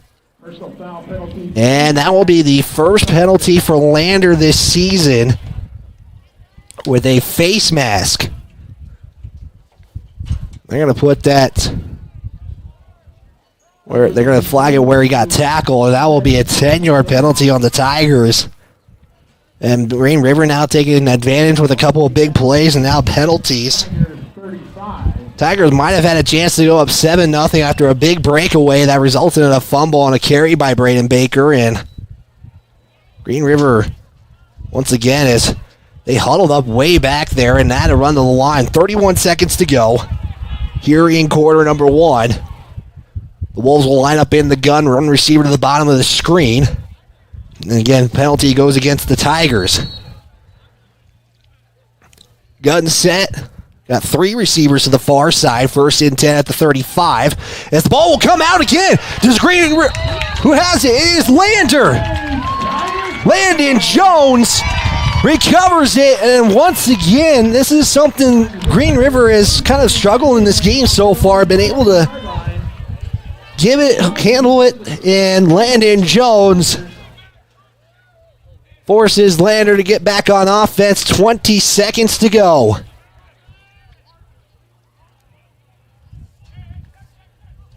And big for Lander to be able to make that stop after turning it over, giving up a big play, and then a penalty. So, kind of shooting themselves on the foot, both sides of the football, both teams are. And the Tigers on offense again, 20 seconds to go. Velarde was in motion. Moffitt was looking to keep it himself, and he's going to lose 2 on the play, maybe 3. Yeah, they will give Moffitt a loss of 3, and that might just do it here with 12 seconds to go on the clock. And thought the clock would go here, and there was a flag on the play. That was against Lander, it looks like. Yeah, that was in the area of holding. Green River elects to decline it. And so Lander, after no penalties, already has a couple of them as the clock ticks. 8 seconds to go. Velarde in motion. Moffitt going to keep it himself, and he's going to pitch it as Velarde going to have a face mask. That's more to just avoid the turnover. And is it Green River football? I'm not sure.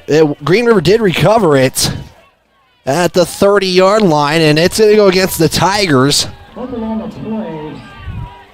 And I believe this is going to be Green River football as the clock has strike 0. We're waiting the call here as the officials are discussing this. This is going to be Green River football.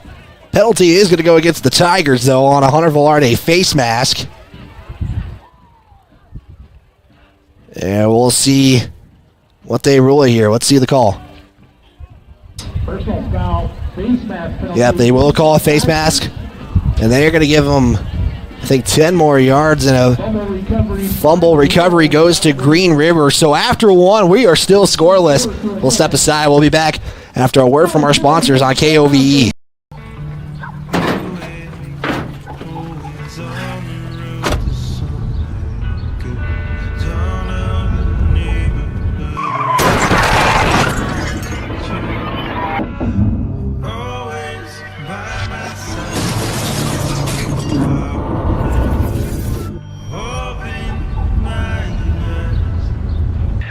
Why do we enforce seatbelt laws?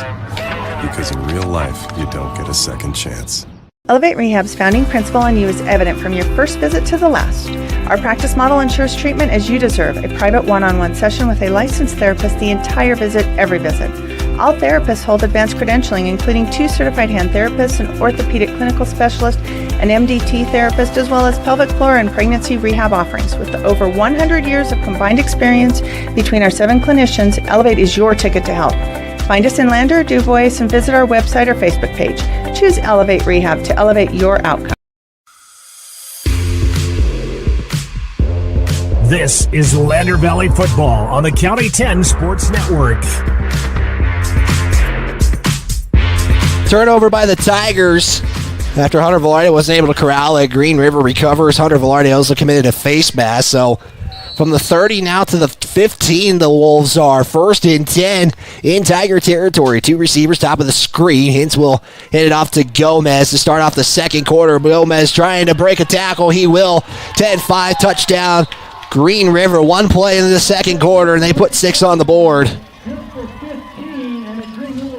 As Gomez on the first play, 15 yards to the end zone. If you take a look there on your replay, brought to you by Myers Gambles.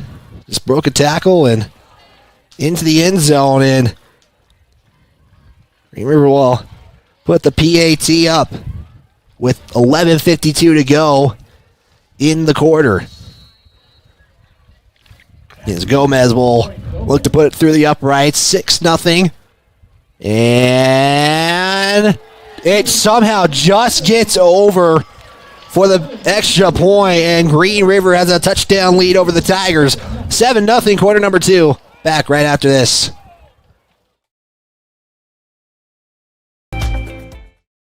I'm John Shade, your Edward Jones financial advisor. Financial investments are very important, but so are the investments of time, patience, and encouragement of our young athletes from their coaches, teachers, and mentors. That's why Edward Jones is a proud sponsor of the Lander Tigers on KOVE. Call John Shade or stop by my office at 824 West Main Street for all your investment needs. Edward Jones, making sense of investing. Member SIPC.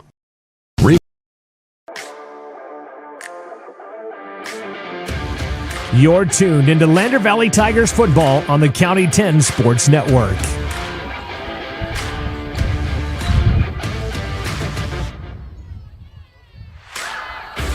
Back here on the County 10 Sports Network, Green River converts on a 15-yard touchdown run by Jackson Gomez after Lander turned it over. And Green River has a 7-0 lead against Lander. Lander's won the last 4 matchups against the Wolves. Won last year in Green River. And now Wolves looking to snap that 4-game losing streak against the Tigers on the road. They're trying to get their first win on the road since 2020. If I did my research correctly. Lander 2-0 at home against Green River since 2018. So it will be Gomez to kick it off here for the Wolves. This one going to be returnable. And Green River's going to get it, and Hunter Velarde puts a hit and taking a shot, and that's going to be another flag. So Hunter Velarde, a couple of big hits, and down on the ground, and that's a tough hit right there. That's Rab Hoyji, I hope I say that correctly, and this is going to go against Hunter Velarde, I believe, again, as Hunter Velarde was looking to avoid Green River. That could have easily gone Green River football, as that was a high kick into the sky, and I wonder if Jim Burton's trying to talk about or discussing what that's going to look like. As I think Jim Burton's maybe saying that I don't know how. Yeah, I don't know. I don't have words on that one, just because Hunter Velarde just put a hit. Probably unnecessary roughness, I believe, would be the call.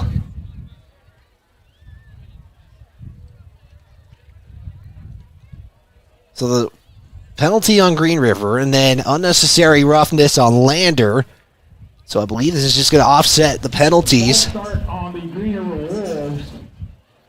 So yeah, false start on Green River. They elect unnecessary roughness on Lander, and now we're talking maybe the penalties here, as you have 3 coaches. Burton tells a couple of the coaches to get back. You don't want to make it worse. I think Jim Burton's just trying to get the explanation of what's going to happen here.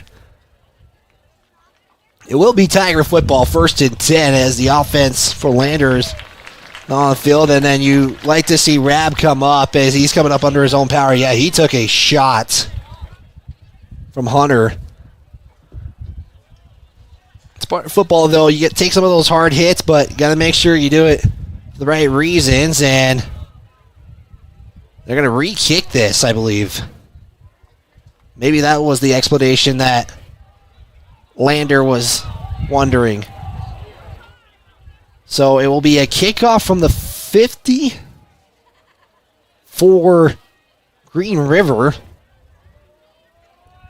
And now you got to be, if you're Lander, this win that's against Green River, this kick is not going to go as deep as you maybe expect, especially when there's a chance for Green River to recover it and have good field position again. So it will be a re-kick from the 50. So I believe that was where the confusion maybe have came from for Lander. And we will get things reset. Here's the official, still has the football, waiting to give it to Gomez. We have 11:52 to go still in the quarter.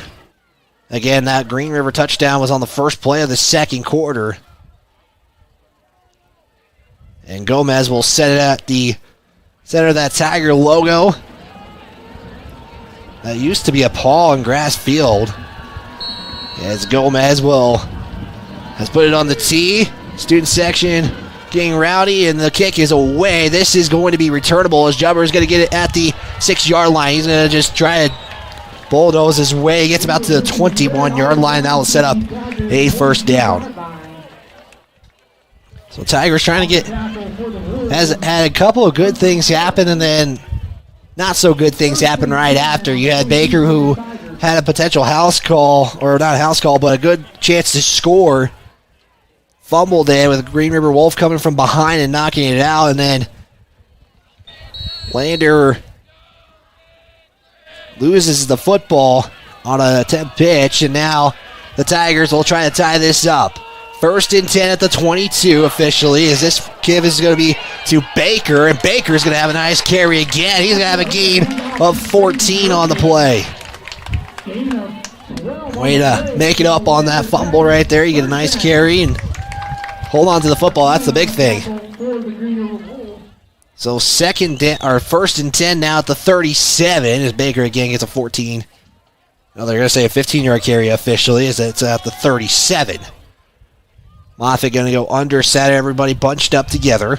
In motion is Parker Burton, and being met right there was Braden Baker, and that was Delkin Henderson who just immediately met Baker. That's going to be a loss of 3 on the play. Yikes. And Green River kind of snuffed that one out. And we will have a 2nd down and 13 at the 34. Clock under 11 minutes in the quarter. This is your first half here in Bill Bush Stadium in Lander. Again, sun starting to come down. This home side is facing west.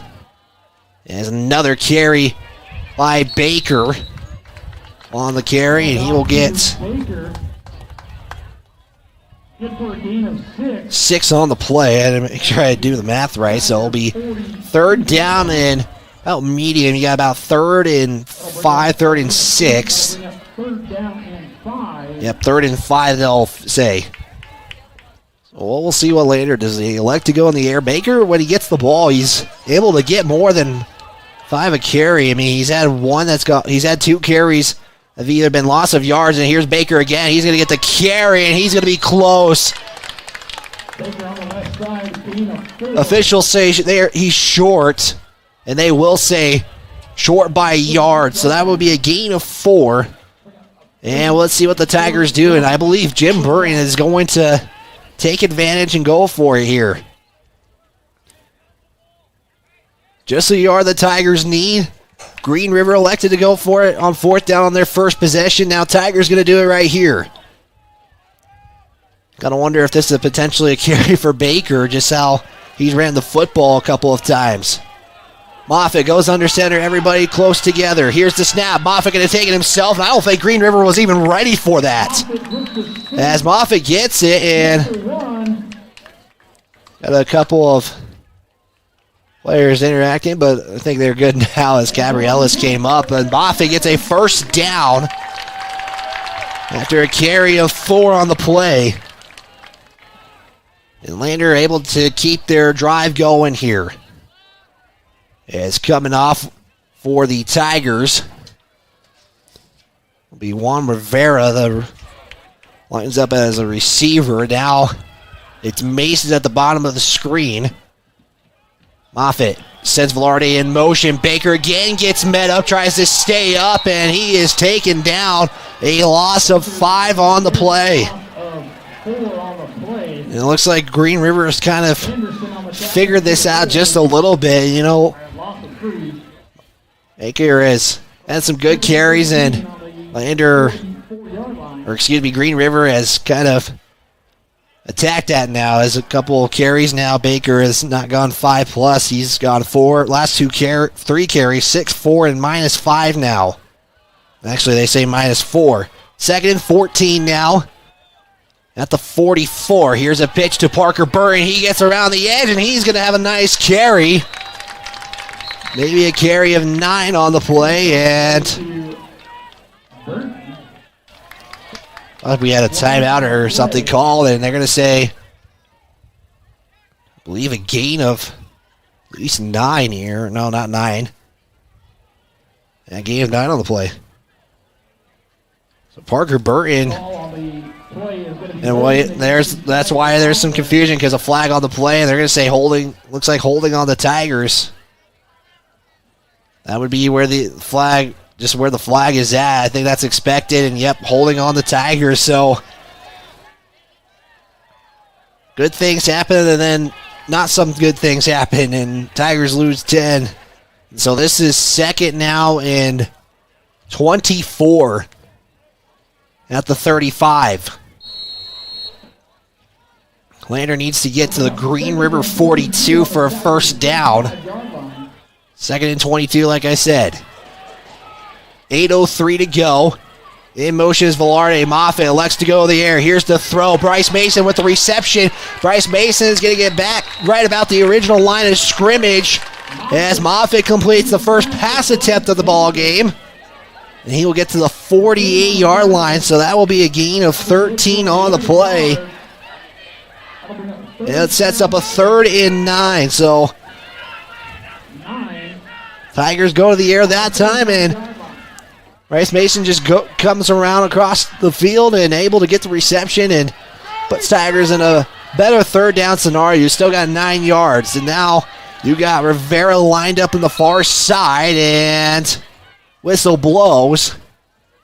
And timeout taken by Lander, so both teams now down to their final timeout in this first half.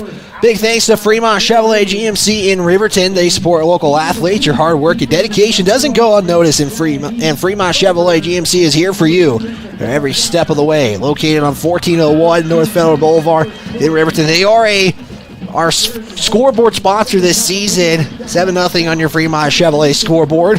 Big thanks to Wyoming Catholic College, a proud sponsor of the local athletes. Your dedication on and off the field is admired.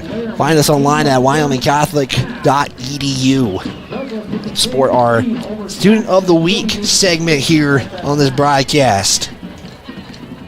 So the Tigers 3rd and 9 after a completion of 13 from Bodie Moffitt to Bryce Mason.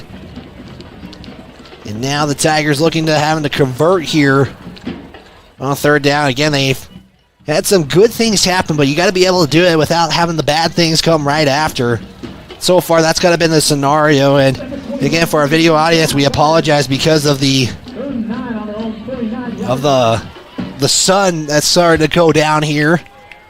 It's going to be a little bit, though, before that happens. So, 3rd and 9 at the 49. Tigers going to line up bunched up together. Here's the handoff. Caden Rowan going to take it himself, and he's going to get just short of the first down. Again, the Tigers need to get to the 42. They're about the 43-yard line. So that'll be a gain of 8, and that is Rowan's second carry of the ball game for 8 yards. So 4th down, and I'll actually say 7 on the carry. So 4th and 2 now at the 44 where the officials spot the football. Tigers again going to elect to go for it. Last time they went for it, they did a sneak up the middle. Green River really wasn't expecting it, and the Tigers go that way again. 6:44 to go and counting. About to kick off will be Riverton and Cody, honoring Ron Porter. And whistle blows, and Tigers will take their final timeout of the half. So they're out with 6:33 to go in the second quarter of play. We'll step aside. We'll take a timeout. We'll be back right after this on the County 10 Sports Network.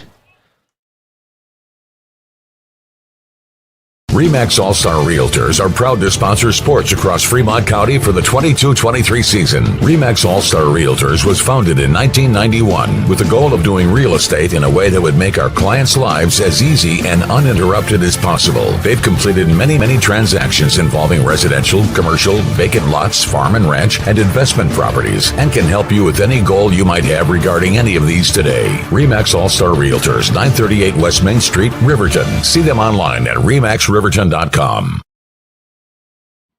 Back here on KOVE 1330 AM 107.7 FM, online at county10.com. 4th and 2. Tigers elected to take their final timeout, and they believe this might be a drive, and you ought to believe every drive, but again, the way this game's going, you got to take every advantage possible. 4th and 2. The Tigers have converted a 4th down so far in this quarter.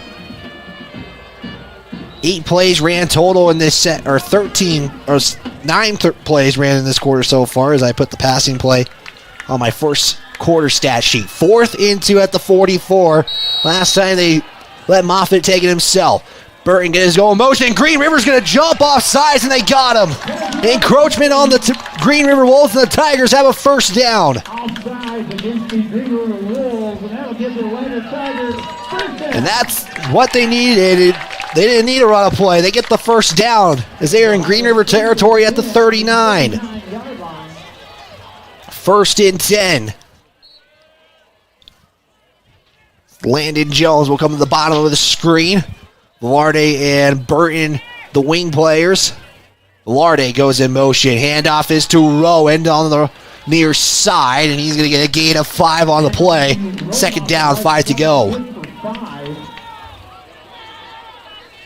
Again, they're not really going up the middle here as you see the Gambles replay. They're kind of just taking what they can get, and that's what I like so far this game. And again, they got to be able to make the good things stay and not and eliminate some of those bad things that have happened as Rowan gets a gain of 5 on the play. 2nd and 5 at the 34. In motion goes Burton. Here's a toss to Burton. Going to try to get around the edge. He's able to do so as he gets up the middle, as he's going to get into the linebacker in Hamilton.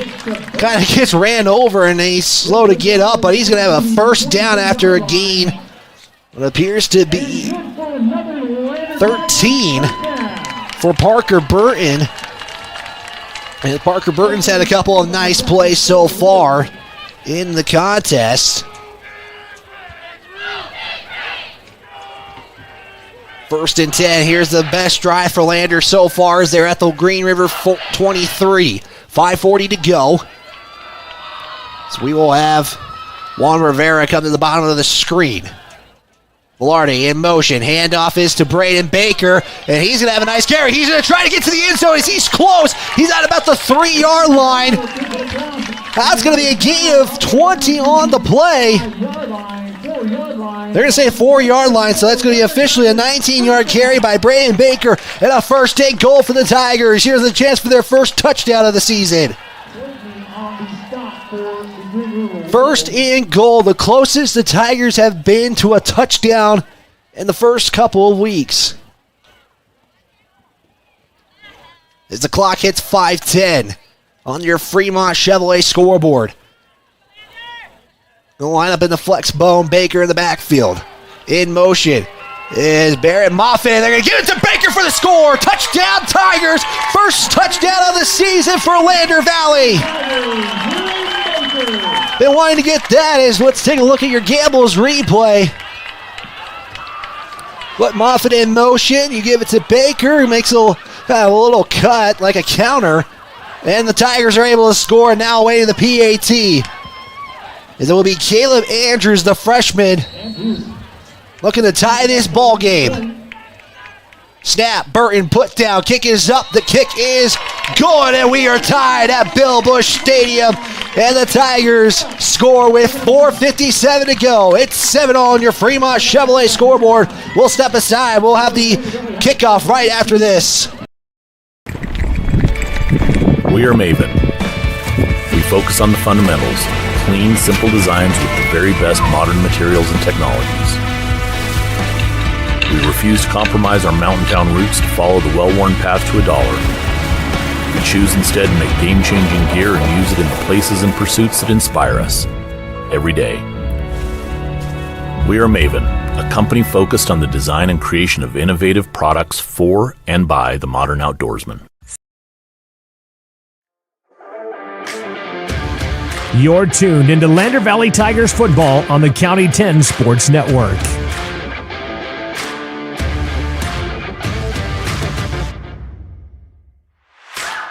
The first touchdown of the Lander Tigers 2023 campaign comes from a 4-yard carry by Braden Baker and gets the first touchdown for the Tigers this season. It's 7 on your Fremont Chevrolet scoreboard, 4:57 to play in the second quarter as well. So we make sure to get that clock a little bit brighter there.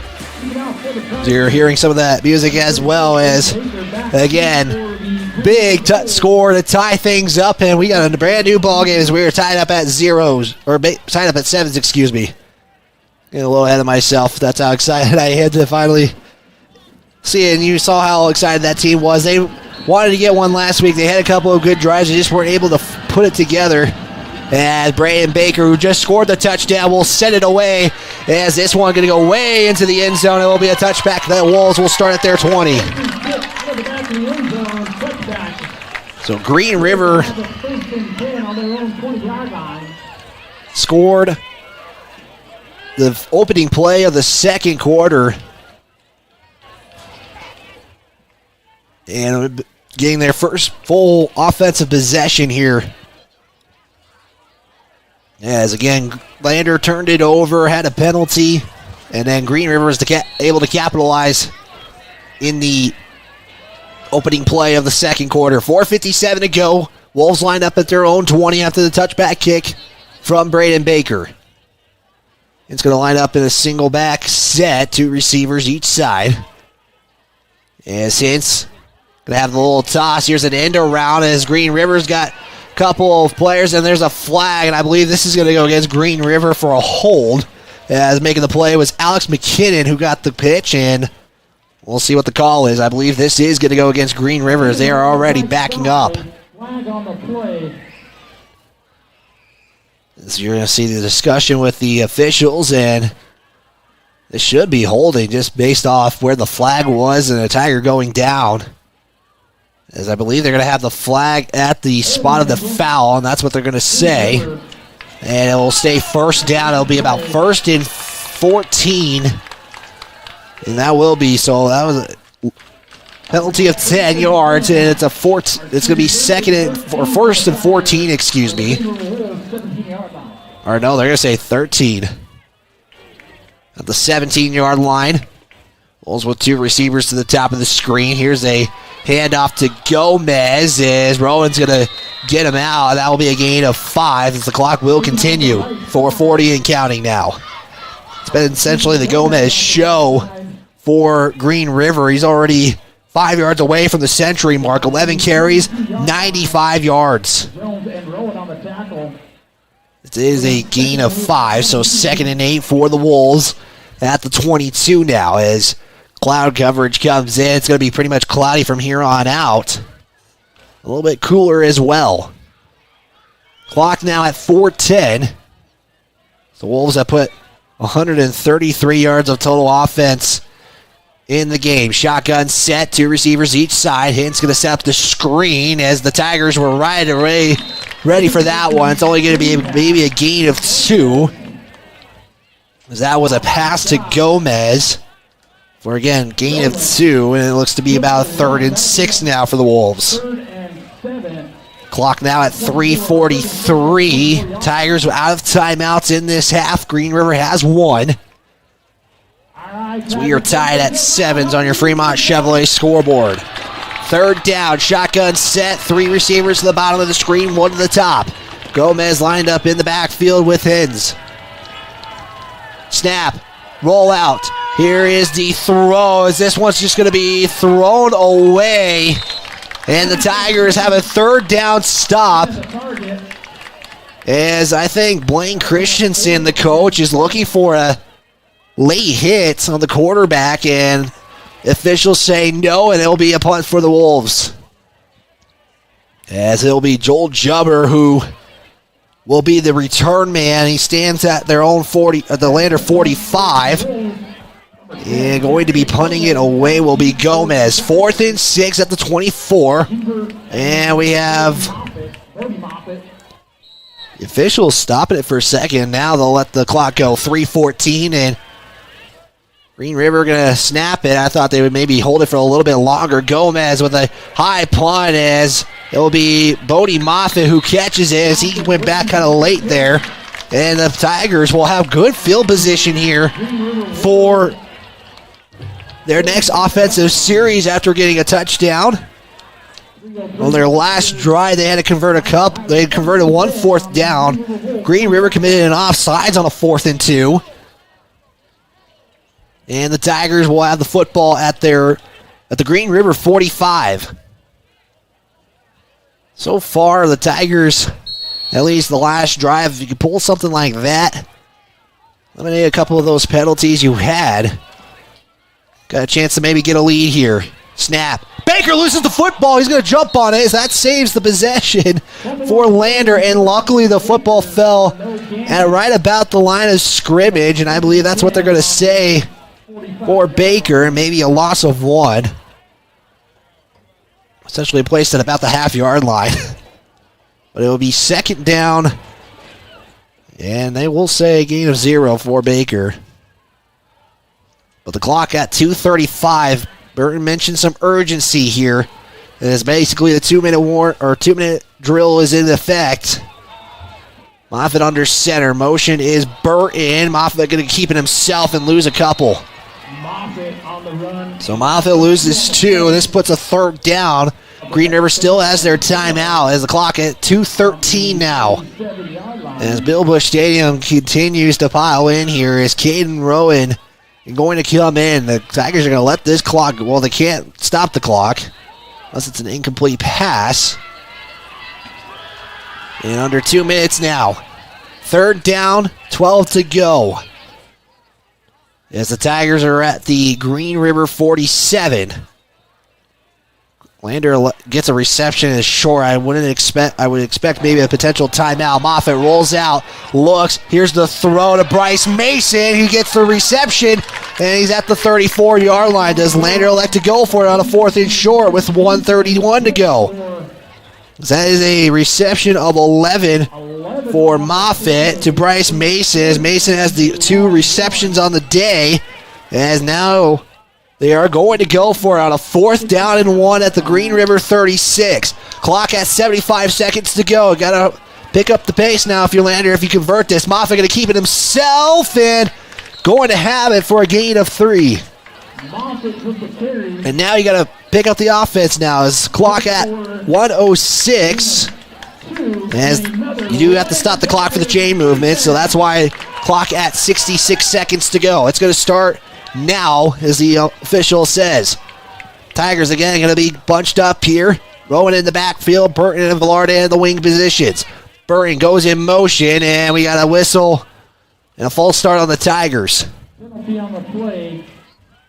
So that will back the Tigers 5, but the clock stops.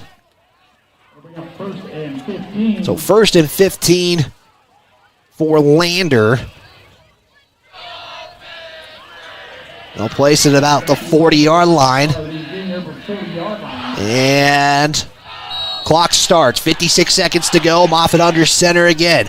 Burton goes in motion. Moffitt going to drop back. As Moffitt makes a move, Moffitt can't find anybody and will run out of bounds, so the clock will stop on a 2nd down, and a flag comes in.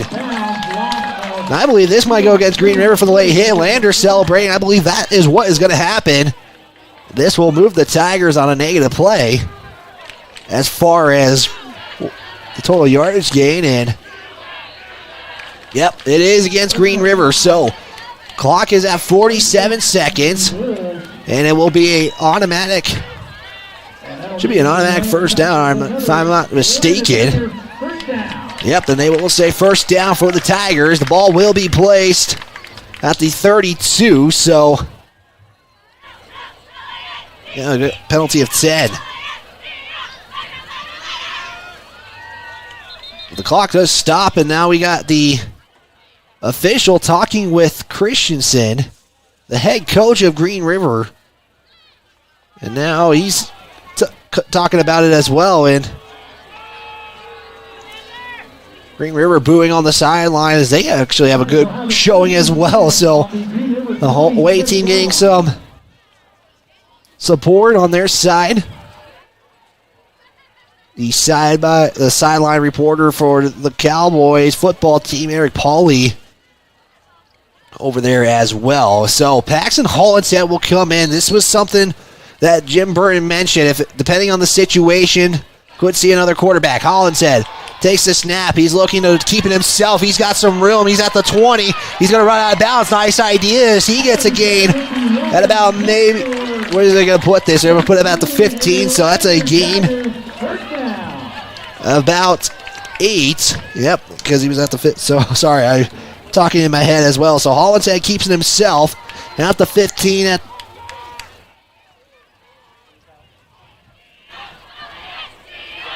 Actually, I apologize. That's actually a 17.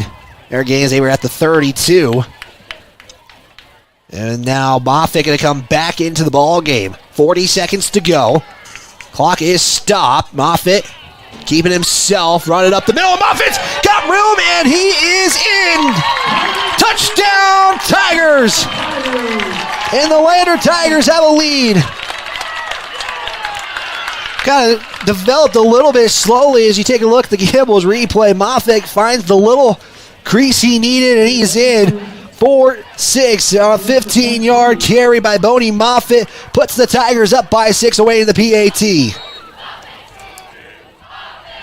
As the snap, kick up and good, and the Tigers are up by 7, 14-7 with 32 seconds to go. We'll step aside. We'll be back right after these messages live on KOVE 1330 AM, 107.7 FM, and online on YouTube and Facebook. Is a local bank that is focused on technology and convenience. We have a simpler online mortgage application process. You can use your computer or mobile device to upload required documents and sign them online. We have a variety of personal and business banking services. Stop in or visit centralbanktrust.com. We live here. We work here.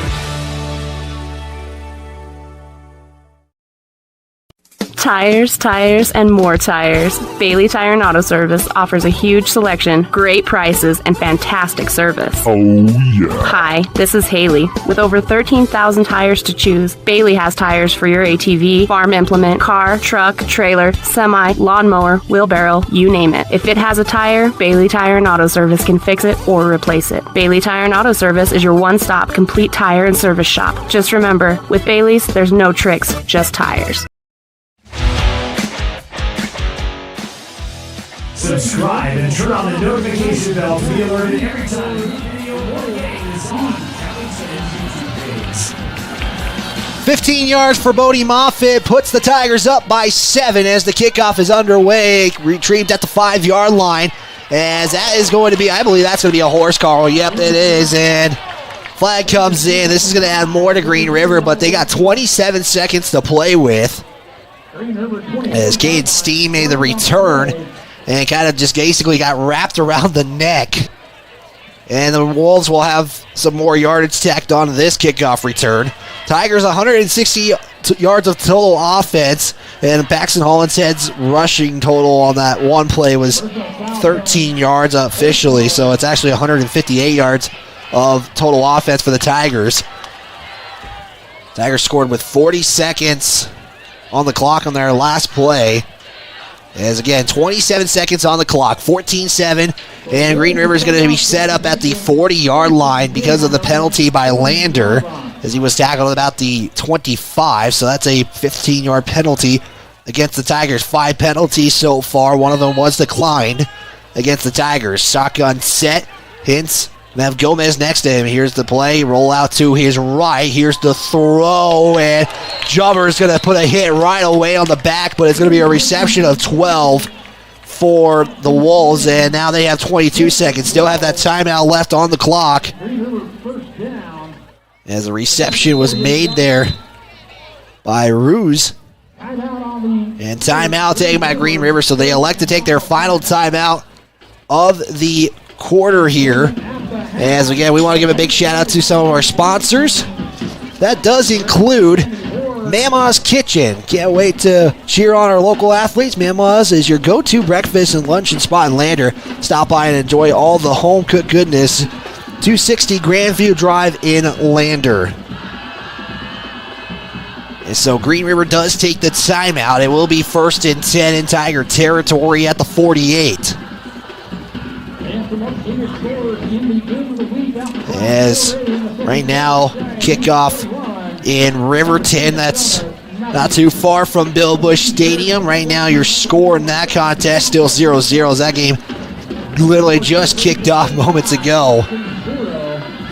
And let's see what the Wolves do here in this one. 20 seconds on the clock again. Wolves have about 48 yards to get to the end zone. No timeouts left, so a lot of potentially sideline passes. That's what they did on that last one, but it was tackled in the zone. Mama's deal of the game. Tigers, if they win. We'll talk more about that here later on in the broadcast. Shotgun set, 3 receivers at the bottom of the screen. It's pointing out the defense. Here comes a rush by the Tigers, and Hintz going to throw one over, and Moffitt has it through his hands. And it's going to be incomplete. As Max Hintz right now, 4 of 7 on the day, 30 yards total. And it'll be second down at the 48, 14 seconds as the play took 6 seconds off the clock. Stick around for the Buckle Up for Life Wyoming halftime show. Recap the first half of action for this game. As right now, again, clock is stopped. 2 receivers each side now. Hintz in the gun. Here's the snap as trying to get him, couldn't get it. Now Hintz is staying up. Here's the throw as it's lobbed up in the air, and Jumper is going to be called, I believe, for a pass interference. He didn't stay in the cylinder, as in basketball terms, and I think they were doing that later. Almost had a sack on the play, courtesy of Trace Pickard. But couldn't get to him, and penalty will go against the Tigers, and that just moved Green River into great field position. Get one more play here. As the ball will be placed, I believe 15 yards. They don't do it the spot of the foul. So the ball, I believe, should be about either 30, right about the 33-yard line is where they put it here. So it'll be 1st and 10, 4 seconds to go. Green River not going to go for the field goal. They're going to go try to get 7 and tie this ball game up. In the gun, Hintz again. They're going to have they're going to load the receivers on the short side. Here's the play, and it's a sack. Pickard comes in, and it's going to be a sack, and that will end the half. 14-7, Tigers lead. We'll step aside. Buckle up for Wyoming halftime show coming up right here on the County 10 Sports Network. Baldwin Creek Rental Service in Lander is a proud supporter of sports and athletics here in Fremont County. Baldwin Creek Rental Center understands how expensive specific equipment can be, especially if it is for a one-time use or event. That is why they offer tools, equipment, and party supply rentals. For many years, Baldwin Creek has provided services to clients in Lander and the surrounding areas. From lawn and garden projects to graduation parties, they have the right equipment for you. Baldwin Creek Rental Centers, 675 Baldwin Creek Road in Lander. Northside Auto Body Shop in Lander is proud to support sports and student athletes for the 22-23 season. Northside Auto Body is a staple in the Lander community and is primarily engaged in automotive body, paint, and interior repair and maintenance. If you hit a deer or have a vehicle accident, Northside will get your repairs handled and accept all forms of insurance. Hobby and the crew got you covered at Northside Auto Body Shop, 323 North 2nd Street, Lander. Porter's Mountain View Supply, your local experts in fire and water. We got everything you need for new installs to accessories, and don't forget our great selection of stoves, grills, and spas. We've been serving Wyoming for over 40 years, so you know you can trust us for quality products and expert service. Visit portersmvs.com or stop by our Riverton or Casper locations today. Porter's Mountain View Supply, located on 750 East Sunset Drive in Riverton. At Eyes on Fremont, we know that good vision is about more than just seeing clearly. That's why we're dedicated to providing expert eye care for the whole family. From children's exams to contacts, LASIK to glaucoma treatment, we're here to help. We accept most insurance plans, and our experienced team will make sure you feel right at home. Schedule an appointment today at 111 South Broadway in Riverton, or give us a call at 307-856-9000. Visit WyomingEyes.net to learn more. How many letters? 5 letters. Just think about, what am I doing right now? Smile. Smile? Uh-huh. This is so easy.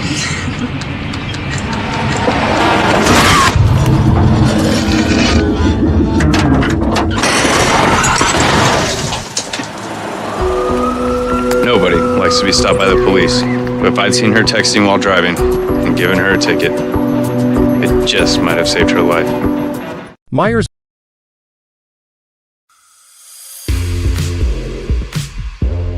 This is Lander Valley Football on the County 10 Sports Network.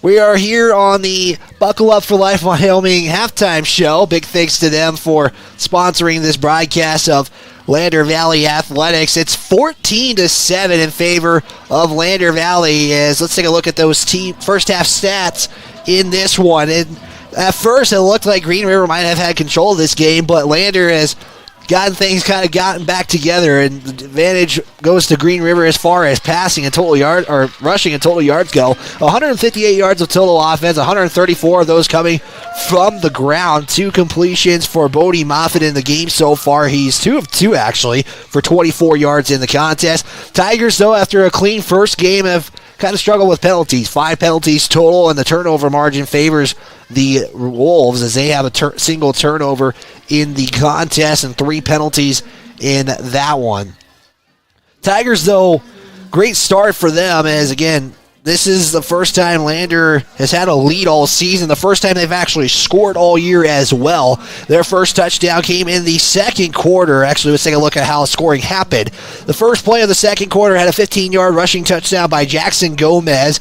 And then Lander on the ensuing possession would tie things up after getting a 4-yard touchdown run from Braden Baker. The Tigers converted a 4th down and got Green River to jump on a 4th down as well. Up next, Bodie Moffitt would convert a 15-yard touchdown run just late in the second quarter to get the score. As the Tigers, that's your 3 scores of the game so far in the contest. Rushing-wise has been pretty spread out right now. Leading the way is Caden Rowan, 4 carries for 37 yards. Braden Baker actually might have had the lead right there if he didn't fumble in that first quarter, but he has 9 carries for 29 yards. Doing so far, not too bad. Parker Burton, on his 2 carries, has taken advantage. Has had a 9 and 13-yard carry for 22 yards. Bodie Moffitt, 7 rushes for 21 yards. And then Hunter Velarde, 1 rush for 12 yards in the contest. Both receptions by Bryce Mason, 2 catches for 24 yards. Both of them coming on big 3rd downs to give the Tigers 4th down opportunities in the contest as well. Taking a look at the Green River Wolves, as right now Max Hins 4 of 7 for 30 yards, has just 3 completions, no turnovers on the interception side. So it's been pretty much the Jackson Gomez show. 11 carries for 95 yards after the 15-yard carry and the 5-yard carry in the second quarter. He really didn't get much touches on the football, and Green River really didn't get much touches in that second quarter as well. 1, 2, 3, 4, 8, 7 plays Green River was able to run. That did include that final stretch of the half in that one. Jackson Gomez, 2 receptions for 8 yards. Aiden Ruse, 2 receptions for 22 yards. As the Tigers, again, have a 14-7 lead. We got about 9:40 to go in the half. We're going to take a look at some Fremont County football scores as well as statewide scores right after this timeout. You're tuned in to Lander Tigers football right here on the County 10 Sports Network. Furniture for your living room, bedroom, and dining room. Plus, we have the latest trends in home furnishings. Our mattresses are comfortable and affordable, and our appliances are built to last. Whether you're looking for a new TV, sofa, or refrigerator, we have the perfect finish, style, and function for your home. Visit us at 420 Main Street in Lander, or check out our website, landergambles.com. Today. Get ready to explore Wyoming's stunning parks at Fremont Motors during the Open Road Sales Event. We're giving away a complimentary Wyoming State Parks pass with every vehicle sold, so you can get out and explore our beautiful state behind the wheel of a brand new vehicle. Plus, all Fremont vehicles come backed by Fremont Care, so you'll be covered no matter what the Open Road has in store. Visit Fremont Chevrolet GMC in Riverton, or shop online anytime at fremontmotors.com and start your Wyoming adventure today. Did you see Allison at lunch today? I'm gonna text her. I'm gonna text Allison. Hey, hold up, Matt's calling me. Hey, we got the food and we're on our way right now. Hey, who's coming, bro? You're the one that needs help.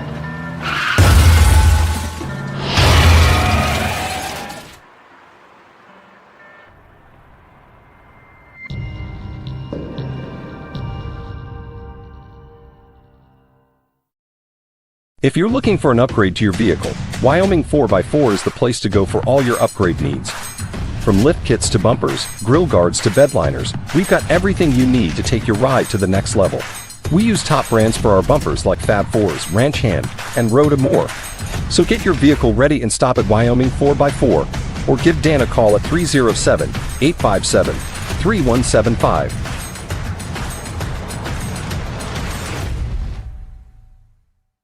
Wyoming Catholic College is a unique institution that offers an immersion in the Western tradition, the beauty and challenges of the wilderness, and the treasures of the Catholic spiritual heritage. Our mission is to provide a unique educational experience that nurtures the body, mind, and spirit. We are proud of our alumni success stories and the learning opportunities we offer through our academic outreach programs. Come and explore our campus in Lander, Wyoming. Make your home improvement projects a breeze with Sutherland's, your home improvement experts. Always the right products at the right price. For every project, every day. You can shop and pay online at Sutherlands.com, and we'll get it ready for easy in-store pickup. With the tools and the know-how, you can count on Sutherlands for any job. With over 30,000 items in stock, make your first stop at Sutherland's Home Improvement in Casper and Riverton.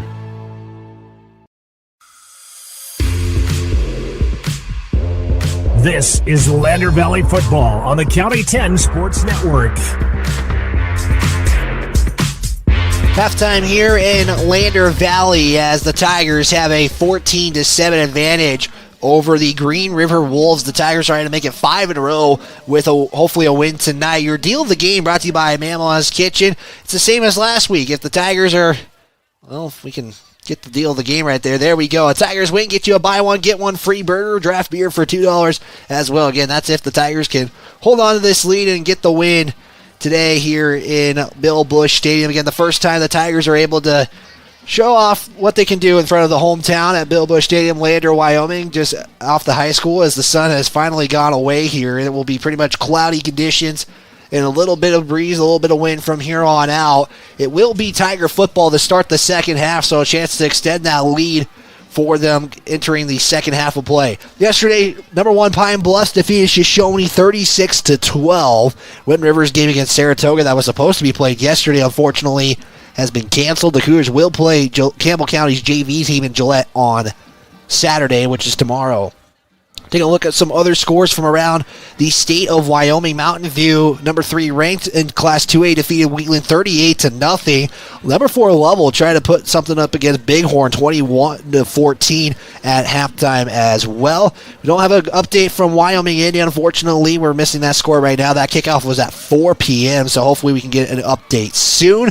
DuBois defeated Hewlett 75-12 in a neutral site contest in 10 sleeve. I thought it was supposed to be tomorrow, but they played today as well. Riverton is down 7-0 against Cody at the moment as that game just kicked off at Wolverine Field. They're honoring Ron Porter later on in the game as well. The Lady Tigers were able to get a 3-set win over Miles City for their first win of the Border Wars. We got some golf results as well, thanks to Coach Watson for the results. Owen Sweeney was the leading Tiger who shot 158 in Buffalo. He was looking for a bounce-back performance when I talked to him, and I believe he would get that and be satisfied with those results as all 4A took the first through 4 spots. 1 3A team in Buffalo took number 5 individually. Hunter Keene was right behind. He actually tied with Owen Sweeney at 158 strokes. And taking a look at the girls' individual standings, Keegan Watson led the way for the Lady Tigers at 186. Morgan Hill shot 202 as well. As you see the Tigers warming up there as they come out to the field in this Buckle Up for Life halftime show, as Green River also making their way out as well. 14-7 your score. We'll step aside. We'll be back right after this on the County 10 Sports Network. Furniture for your living room, bedroom, and dining room. Plus, we have the latest trends in home furnishings. Our mattresses are comfortable and affordable, and our appliances are built to last. Whether you're looking for a new TV, sofa, or refrigerator, we have the perfect finish, style, and function for your home. Visit us at 420 Main Street in Lander, or check out our website, landergambles.com today. Get ready to explore Wyoming's stunning parks at Fremont Motors during the Open Road Sales Event. We're giving away a complimentary Wyoming State Parks pass with every vehicle sold, so you can get out and explore our beautiful state behind the wheel of a brand new vehicle. Plus, all Fremont vehicles come backed by Fremont Care, so you'll be covered no matter what the open road has in store. Visit Fremont Chevrolet GMC in Riverton or shop online anytime at fremontmotors.com and start your Wyoming adventure today. Did you see Allison at lunch today? I'm gonna text her. I'm gonna text Allison. Hey, hold up, Matt's calling me. Matt's calling me. Hey, we got the food and we're on our way right now. Hey, who's coming, bro? You're the one that needs help.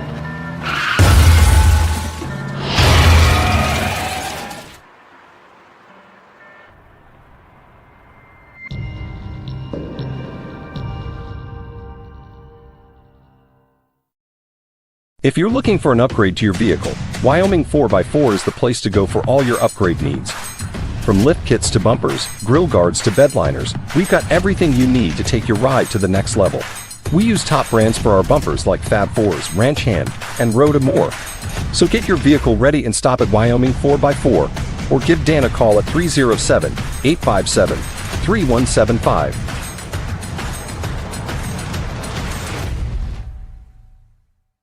Wyoming Catholic College is a unique institution that offers an immersion into Western tradition, the beauty and challenges of the wilderness, and the treasures of the Catholic spiritual heritage. Our mission is to provide a unique educational experience that nurtures the body, mind, and spirit.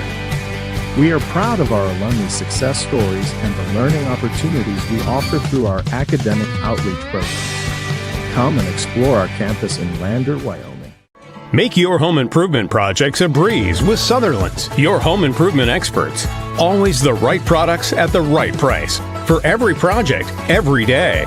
You can shop and pay online at Sutherlands.com, and we'll get it ready for easy in-store pickup. With the tools and the know-how, you can count on Sutherlands for any job. With over 30,000 items in stock, make your first stop at Sutherland's Home Improvement in Casper and Riverton. This guy was driving way over the speed limit. Look at the damage. This guy was going a lot over the speed limit. Look at the damage. This guy was going a little over the speed limit.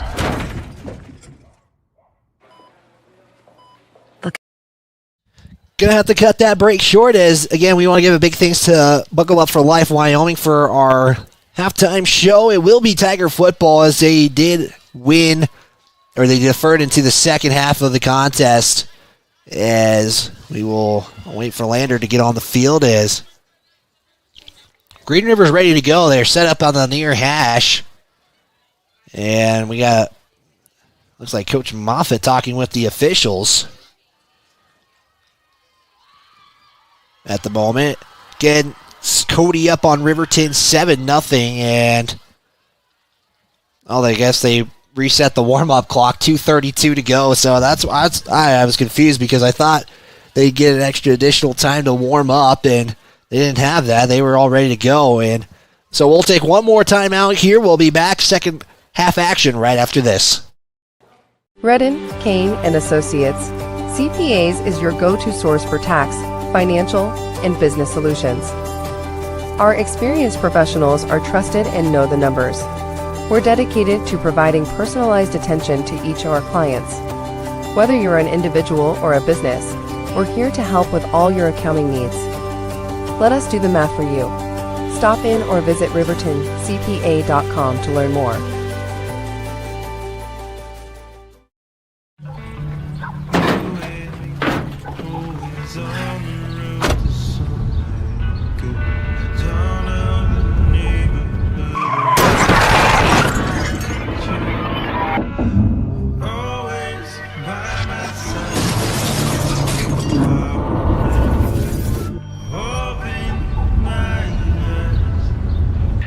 Why do we enforce seatbelt laws? Because in real life, you don't get a second chance. Elevate Rehab's founding principle on you is evident from your first visit to the last. Our practice model ensures treatment as you deserve, a private one-on-one session with a licensed therapist the entire visit, every visit. All therapists hold advanced credentialing, including 2 certified hand therapists, an orthopedic clinical specialist, an MDT therapist, as well as pelvic floor and pregnancy rehab offerings. With over 100 years of combined experience between our 7 clinicians, Elevate is your ticket to help. Find us in Lander, DuBois, and visit our website or Facebook page. Choose Elevate Rehab to elevate your outcomes. Now we'll get ready for the second half as the clock will tick down just a few more seconds here. And again, if you are tuning into this broadcast, however you may be tuning in, KOVE 1330 AM on the radio waves, also on video coverage, we can't thank you enough for being a part of this broadcast today of Lander Valley football as they are up 14-7. Second half action about to start. Again, Tigers will receive the second half, and yeah, everybody was looking like they were getting ready to go, and then they put the additional 3 minutes of warm-up in the halftime intermission. So it will be Tiger football to start the second half as they are up again 14-7 on the Fremont Chevrolet scoreboard. And DuBois getting a win today for Fremont County. Lander Riverton also trying to get on that, but Lander looking for their first win of the season as well as, again, they fell to Cody last week. Green River also looking for their first win as Gomez will set it away here on the near hash. This one going to be put up for Jubber, who's going to receive it at the 17-yard line. He's going to come to the near side, try to break a tackle, and he'll get around to the 42-yard line. And Lander looking for a potential horse collar, and they won't get it, but the Tigers will get a 1st and 10 in nice territory as they will be set up at about the 41-yard line. I'll officially put it at the 42-yard line. So the Tigers were able to get a late score in that second quarter, put themselves up 14-7.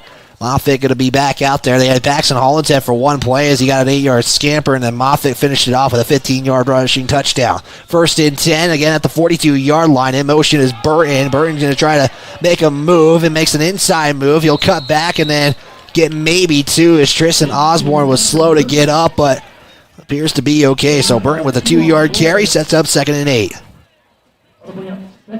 Burton, when he's gotten the football, has been able to make some nice carries. That's his first carry that's less than 9 yards. He had a 13-yard carry and then a 9-yard carry in that second quarter. And again, this rushing offense has been pretty spread out. 136 yards rushing. Nobody at the 50 rushing yard mark. 11:17 to go. Baker with the football as he will get 1 on the carry. Braden Baker on the play, and that'll set up a 3rd down and 7 to go. Tigers will need to get to the Green River 48 for a first down as football will be spotted dead center between the hashes. Bryce Mason will come in for the play. Again, Mason coming from Riverton. He actually had choice, if I was not mistaken, to stay in Riverton or play in Lander, and he said, I would like to play in Lander this season. He was a big defensive presence for the Wolverines last year. So, 3rd down, 7 to go. Everybody going to be bunched up. Moffitt under center at the 45. In motion is Velarde. Toss will come to him as Velarde going to get maybe 1 on the play, and that will be at the 46-yard line. And that will be 4th down, and the punt team will come out. First time I believe that Lander is going to be punting today. Usually, well, so far in this game, and I don't want to say usually so far, but they've either had turnovers or they've scored pretty much so far. As Jubber going to be the punter out deep to receive the punt will be Alex McCannon. High snap. Jubber has to reach for it. Kick is up into the air. A sky-high kick, and it'll be fair catch at about the 24-yard line. The Wolves will get their first possession of the second half. 7 total plays Green River ran. That was because Lander pretty much held on to the football in that second quarter. Green River could pretty much say the same in that first quarter they had, so let's see what the Wolves do here. Both teams again with 3 timeouts now, as forgot to add those to the second half.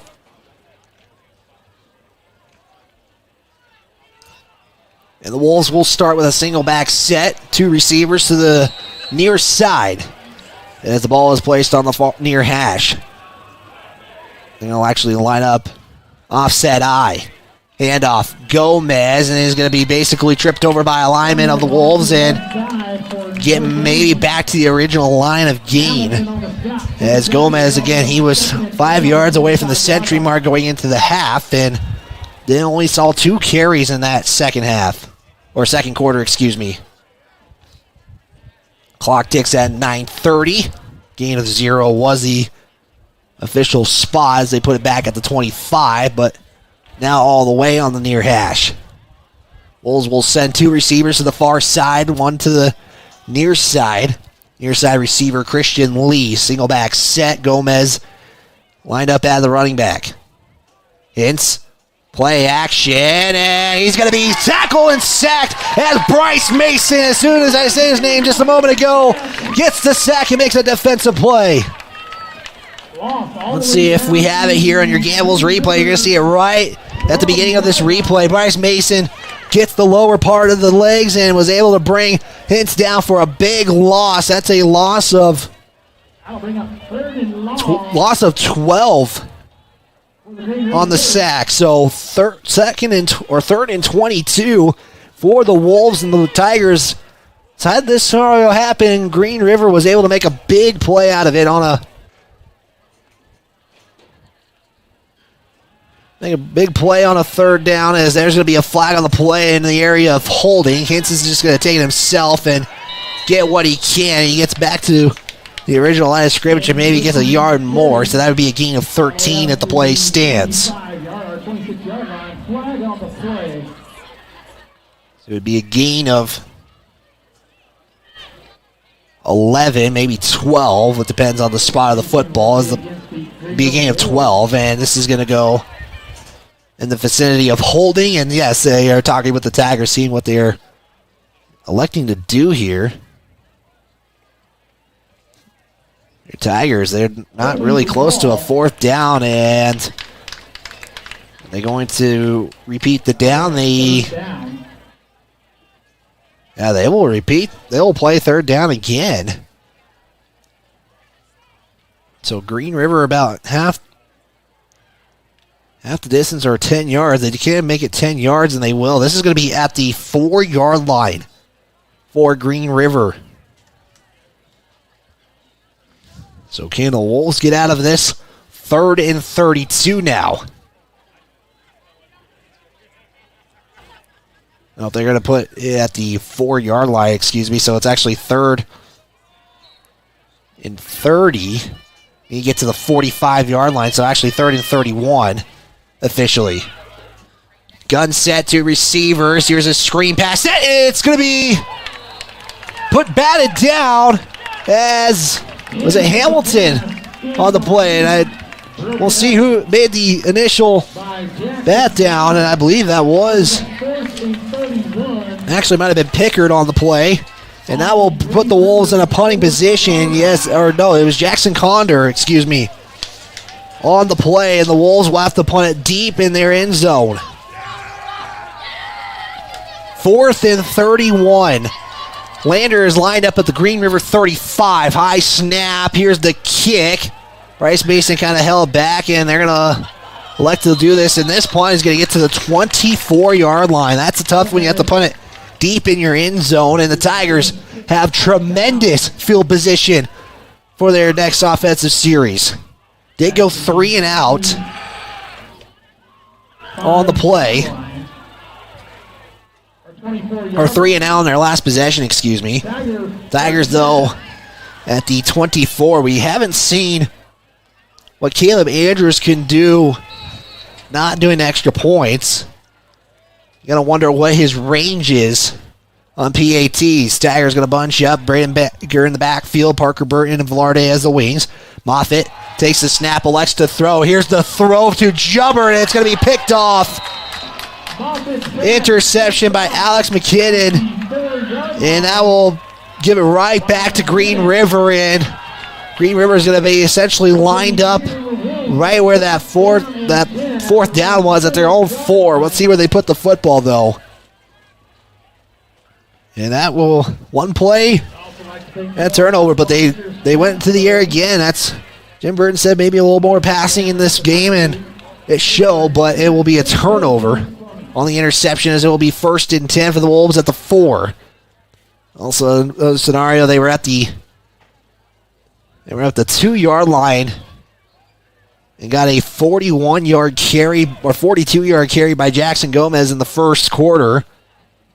As they got receivers far side, and Whitehead official will throw his flag in. I'm going to say false start, and yeah, this is a false start, and the Wolves getting put down at the 2. That'll be the Wolves' 5th penalty of the ball game. That's a 2-yard penalty at the distance to the goal. And now Tigers are going to have to be careful here. You can't let Gomez break away here. They haven't really put the offense focus back on Gomez. As the Tigers kind of were figuring it out, but they have a score. As that's going to be Hins who keeps it himself and gets a little bit of breathing room. As that will be a carry of 7 on the play on the quarterback keeper, as Max Hins will keep it. 2nd down and 6 to go as the ball is placed at the 9-yard line of Green River. 7:17 in counting. Sun sets here in Lander Valley, and that's a heck of a view, and maybe that's why the seating's on the side where the sun comes down. Motion man for Green River. I formation set. Gomez keeps it, kind of hesitates, and able to get a little bit more as he's going to get 4 yards on the carry. And there's the second carry for Gomez in this half. And it'll put to the 3rd and 2 scenario. Wolves need to get to the 15. We'll see what Green River does here on this 3rd down. They've been able to keep drives alive when possible. It's now just, can Lander stop a 3rd down scenario? They did it moments ago on the last drive. Can they do it again? 3rd and 2. Student section gets wild up. Crowd is getting wild up here. It's going to be a keeper, and this is going to be close. Officials are at the 15. And the quarterback keeper will give him the 1st down, and just enough on the 2-yard carry was Hintz, and it will be 1st down at the 15, and Tigers will have to do it all over again here. It's clock 5:56 again. Both these offense really taking their time to get the plays off. Kind of running their offense as well. 1st and 10, 3rd quarter of action. 2 receivers to the near side. A motion man comes. Here's the snap. Keeper is Hintz. He's going to break 1 tackle, get about 3 yards on the carry. So Max Hintz really being an emphasis in the second half on quarterback keepers. And Jones, we get for 3 on the play. They had a motion man, kind of a misdirection play. Try to get Lander to take the end around course, but don't elect to do so. Nice job by the Tigers, only giving up 4 on the play, and that's what they will be 2nd and 7. 19-yard line, under 5 to play here in the 3rd. Shotgun set, 2 receivers each side.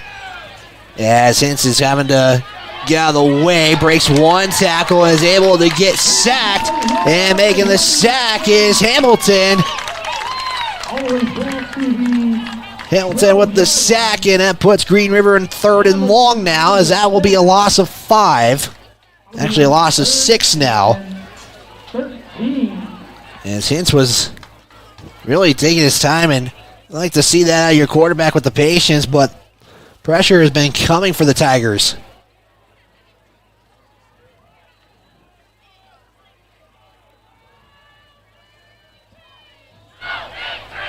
4th and 10, or 3rd and 14, 4:10 on the clock, excuse me.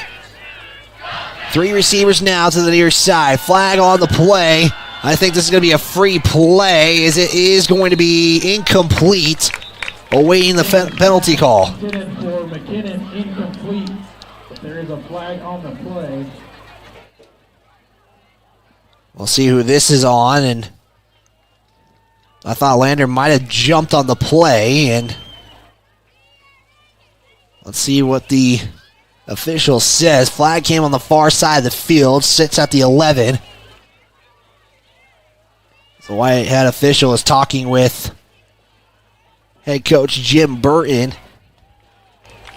and is going to be against Lander.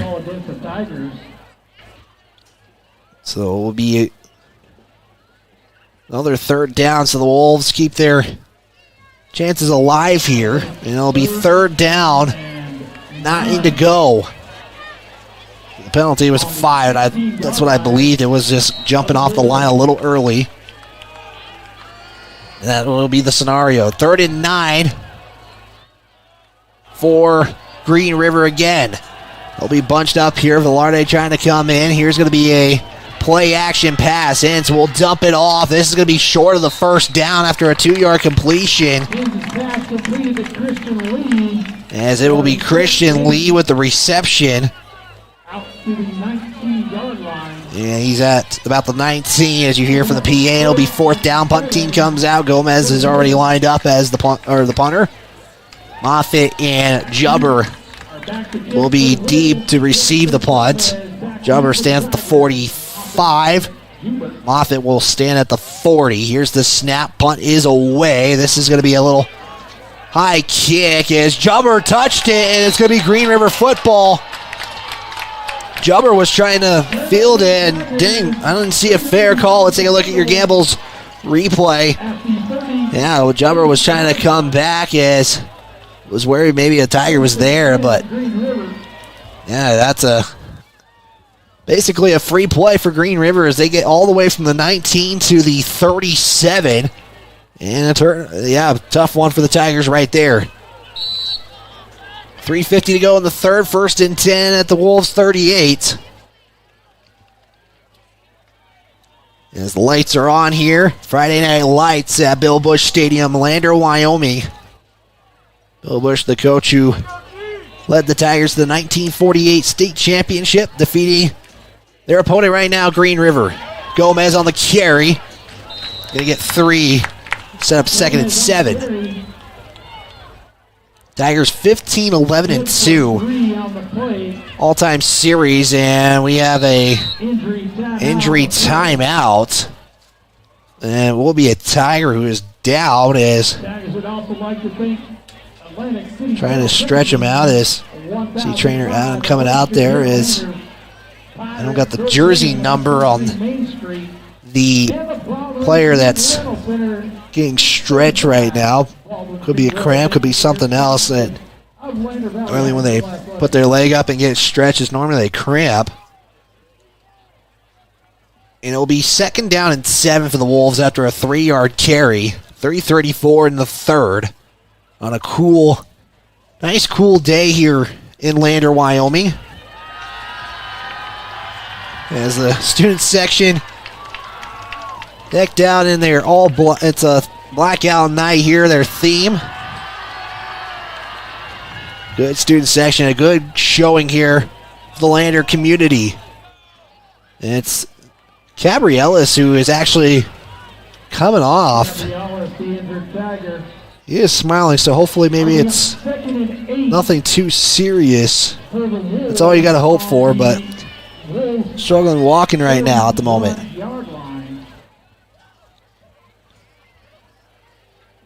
Kind of pointing at his calf or thigh, excuse me. Yeah, little calf, apologies. 3:34. 2 receivers bottom of the screen for the Wolves on a 1st and 10. Offside eye. It's under center. 2nd and 7 at the 41.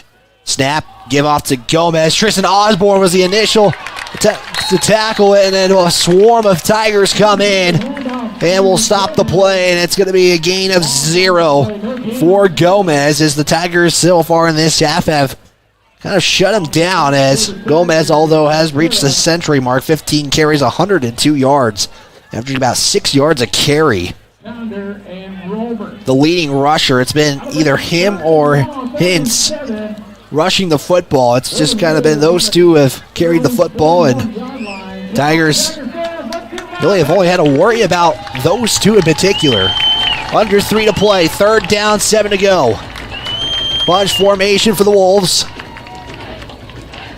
Here's the snap, toss to Gomez, tries to get around the corner, and going to be stopped, and a couple of flags come in.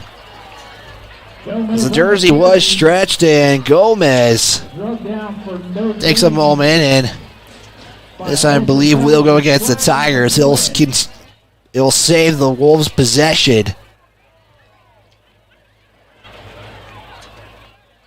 Yep, horse collar tackle on the Tigers, so 1st down for Green River. That will be the 7th penalty of the contest for Lander, and this is going to be in the 15-yard increment. 7 penalties, 60 yards, one of them again being declined on that one. And Wolves are in Tiger territories. 2:40 to go as they are in Tiger territory at the 44-yard line. Gun set, 3 receivers far side. Here's an option play. Hintz going to keep it himself and get a gain of 1. Again, it's either him or Gomez. So maybe the Tigers are kind of noticing that more often. They're not getting the yardage they were getting in that first half. I mean, for Green River, 22 yards, an 11-yard play, a 42-yard play, 15-yard play, 12-yard reception, 10-yard catch.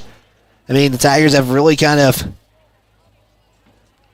put Green River to a hold. Really, it's just been penalties that have kept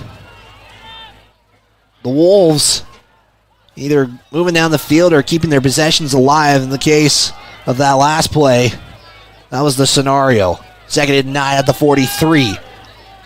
Single back set. Steen's going to get in and right at the original line of scrimmage. As Steen was there, and a flag on the play, and now we have some shuffling going around, and Green River's Wayne Christensen calling everybody back, and this must have been something that's been kind of developing. I didn't really notice anything leading up to that shove, but flag on the play, and this will be who initiated the scuffle. And this will, like I said, moving Lander back. And I believe they're gonna say this is gonna, based on just how the way their body language is, where they're kind of moving towards, this is gonna go against the Tigers, I believe. Unsportsmanlike on Green River. So this could be offsetting, and that is. So offset penalties and the unsportsmanlike conduct. So the officials making both teams penalized there, and normally with those, you kind of, whoever is the one being more aggressive or more, or I don't want to say winning, but that's sometimes the scenario in professional football. Usually they're the ones that get dinged up, but both teams now getting the flags on that one. Shotgun set again. Here's Hintz. Drops back, looks, launches one.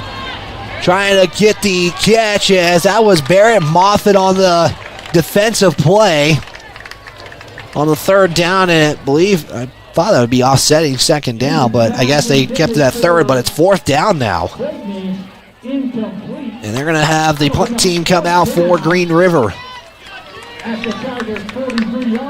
I apologize. The offset penalty does count on the play. I apologize for that confusion. And for folks watching on the County 10 Sports Network and on the radio waves, it's Jubber and Moffitt. Jubber more the deeper man. Moffitt about 5 yards ahead. You got to be careful of this one. Moffitt Lets it go by, doesn't touch. That's going to be a nice punt. That puts Lander in their worst field position at the 3-yard line. And it will be 1st and 10 for the Tigers. We'll step aside for a 30-second. We'll be back right after this. Actually, we'll just keep it right here. We apologize. We're still getting things going, but we are staying alive on the stream, so we can't thank you enough if you're tuning in. If you're just joining us, Lander up 14-7. No score in this third quarter. We have 1:22 left to play. Tigers scored late in the second quarter to get that 14-7 lead. Green River got the initial score, the first score of the contest. And the Tigers are in their worst field position on the day. 1st and 10 at the 3. Moffitt under center. Here's a give to Baker, and Baker going to create a little bit of breathing room as he will get 3, maybe 4. Looks like we have actually gain of 4 on the play for Brandon Baker. Sets up 2nd down, 6 to go. And Baker will come off the field and take a rest. Tigers can't really see it from your screen, but normally they've had the LTs as their kind of their logo and decals for the last few seasons. This year they have elected to put on a Tiger on those helmets as Rowan's going to get the carry and should have a 1st down for a gain of 6. And let's see what the White Hat official says, and says yes, give Rowan the 6 yards and give him a 1st down. 35 seconds to go. Probably get one more play here for Lander. As Burton was looking at the clock, and I believe you have to get a play. I believe there was a clock was just above 40. Should be the last play, though, it'll be Landon Jones running off the field quickly. So Tigers will try to get one play off. Here is Velarde in motion, is keeping it with Moffitt. And that will put it into the 3rd. As the Tigers, 12 minutes away getting their first win of the season. They were up 14-7. We'll step aside. We'll be right back right here on the County 10 Sports Network. Principle on you is evident from your first visit to the last. Our practice model ensures treatment as you deserve, a private one-on-one session with a licensed therapist the entire visit, every visit. All therapists hold advanced credentialing, including 2 certified hand therapists, an orthopedic clinical specialist, an MDT therapist, as well as pelvic floor and pregnancy rehab offerings. With over 100 years of combined experience between our 7 clinicians, Elevate is your ticket to health. Find us in Lander, DuBois, and visit our website or Facebook page. Choose Elevate Rehab to elevate your outcomes. I'm John Shade, your Edward Jones financial advisor. Financial investments are very important, but so are the investments of time, patience, and encouragement of our young athletes from their coaches, teachers, and mentors. That's why Edward Jones is a proud sponsor of the Lander Tigers on KOVE. Call John Shade or stop by my office at 824 West Main Street for all your investment needs. Edward Jones, making sense of investing. Member SIPC. Subscribe and turn on the notification bell to be alerted every time a new video or game is on County 10's YouTube page. Tigers up 14-7, 12 minutes away from potentially their first win of the season, but they got to keep doing what they've been doing, not allowing scores, not allowing big plays. They have done that so far, but capitalizing offensively as Caden Rowan will get the first play on a 2nd and 10 at their own 14. He's going to get maybe 4 on the play. And they will say it's a 4-yard carry for Caden Rowan to start off this 4th quarter. Tigers 176 yards of total offense in the game so far. At the 18-yard line.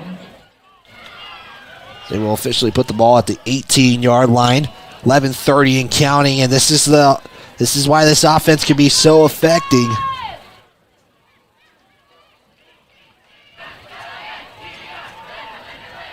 So you hear the student section next play. Gets maybe to the original line of scrimmage is Brandon Baker. It'll be a gain of nothing on the play. And it'll be 4th down and 6, and the Tigers will elect to punt it away here. So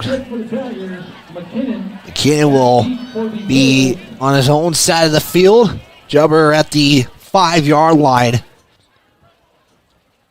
Wait, this punt. High snap is going to get into the end zone, and it will be a safety for Green River.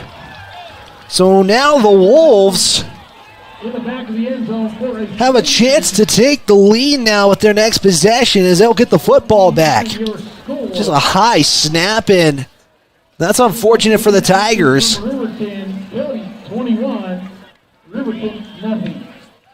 It's 10:45 on the clock, so Green River will get the football back. And a score would give them a 1-point lead. A field goal would give them a 2-point lead. But yeah, if that becomes the start, we don't know what the range is. Whoever is the field goal kicker, you have Caleb Andrews kicking the PATs. You have Baker doing the kickoffs. You have Jubber doing punts. So who knows who it would be that field goal kicker if that scenario comes in. And I only say it as early as I am because you don't know what can happen here. So Green River will get the football. It'll be punted away to them as Green River or Lander will punt from their own 20. Again, just a tough snap right there, and Jumper wasn't really able to do much. You kind of just let it go. That would be the correct thing to do. If Green River was closer, I would bet they would do what Cody did last week to Lander and just push it out of the way. Johnson Baker, who is hurt, has been undressed as far as taking the pads off. He has the jersey on still.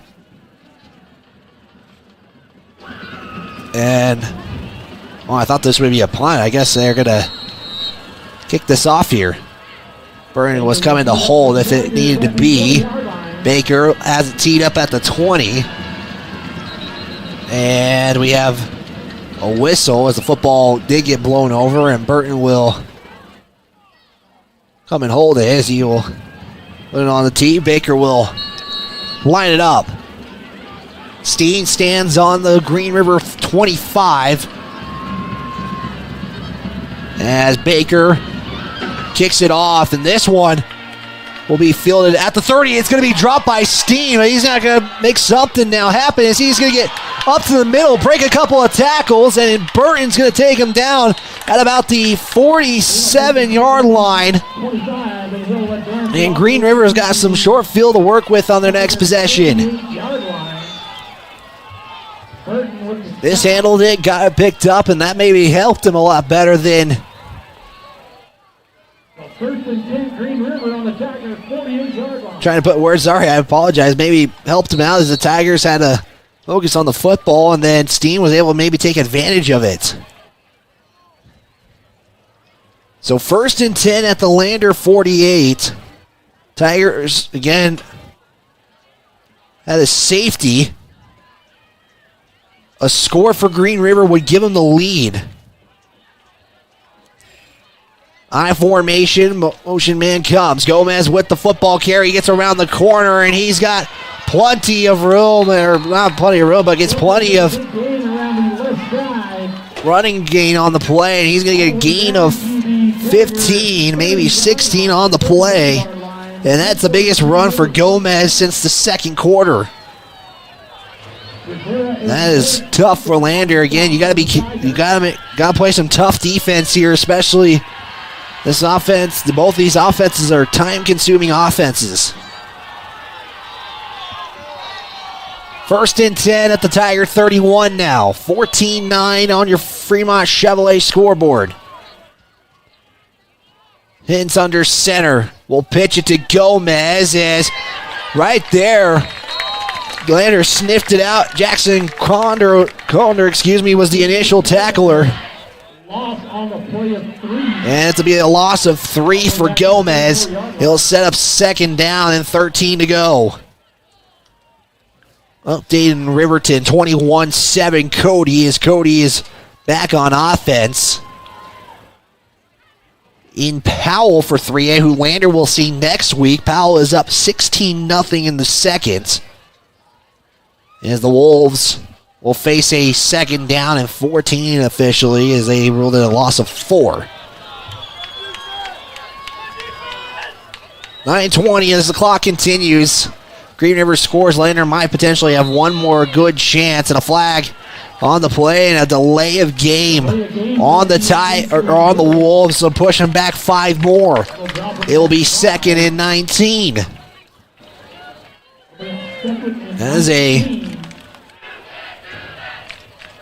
That's not what you want for Green River, but you had a couple of nice carries. Gomez, who had a 16-yard carry.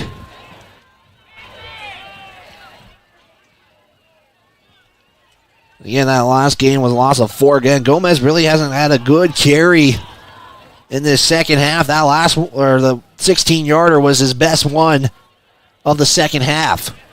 So clock is counting at 8:50. And now whistle blows, and it's going to be timeout Green River. So they'll take should be their first, and it is. And they'll be down to 2 timeouts. 8:49 on the clock. As the clock stops, we'll step aside. We'll be right back right here on the County 10 Sports Network. RE/MAX All-Star Realtors are proud to sponsor sports across Fremont County for the 22-23 season. RE/MAX All-Star Realtors was founded in 1991 with the goal of doing real estate in a way that would make our clients' lives as easy and uninterrupted as possible. They've completed many transactions involving residential, commercial, vacant lots, farm and ranch, and investment properties, and can help you with any goal you might have regarding any of these today. RE/MAX All-Star Realtors, 938 West Main Street, Riverton. See them online at remaxriverton.com.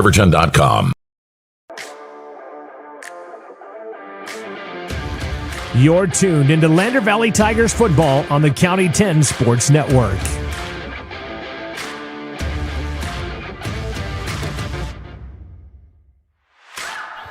$14-9 on your Fremont Chevrolet scoreboard. 8:49 to go. Wolves take their first timeout. They have down to 2. Lander have all 3 timeouts.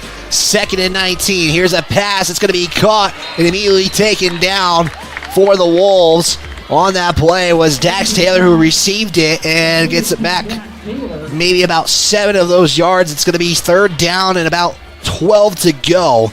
So that was a pass completion of 7. Dax Taylor with his first reception.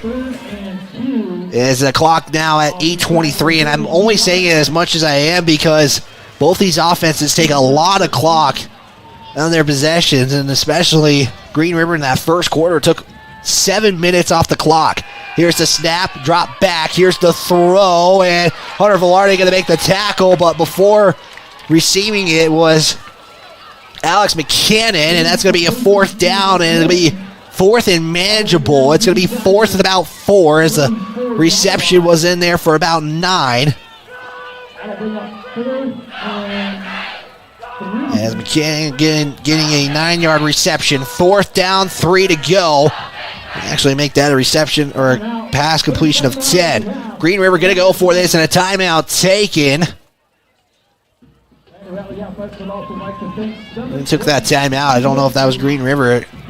The way it looked, it might have been Lander. So, yes, it is Lander with the timeout. And with that, let's give a big shout-out to our sponsors real quick.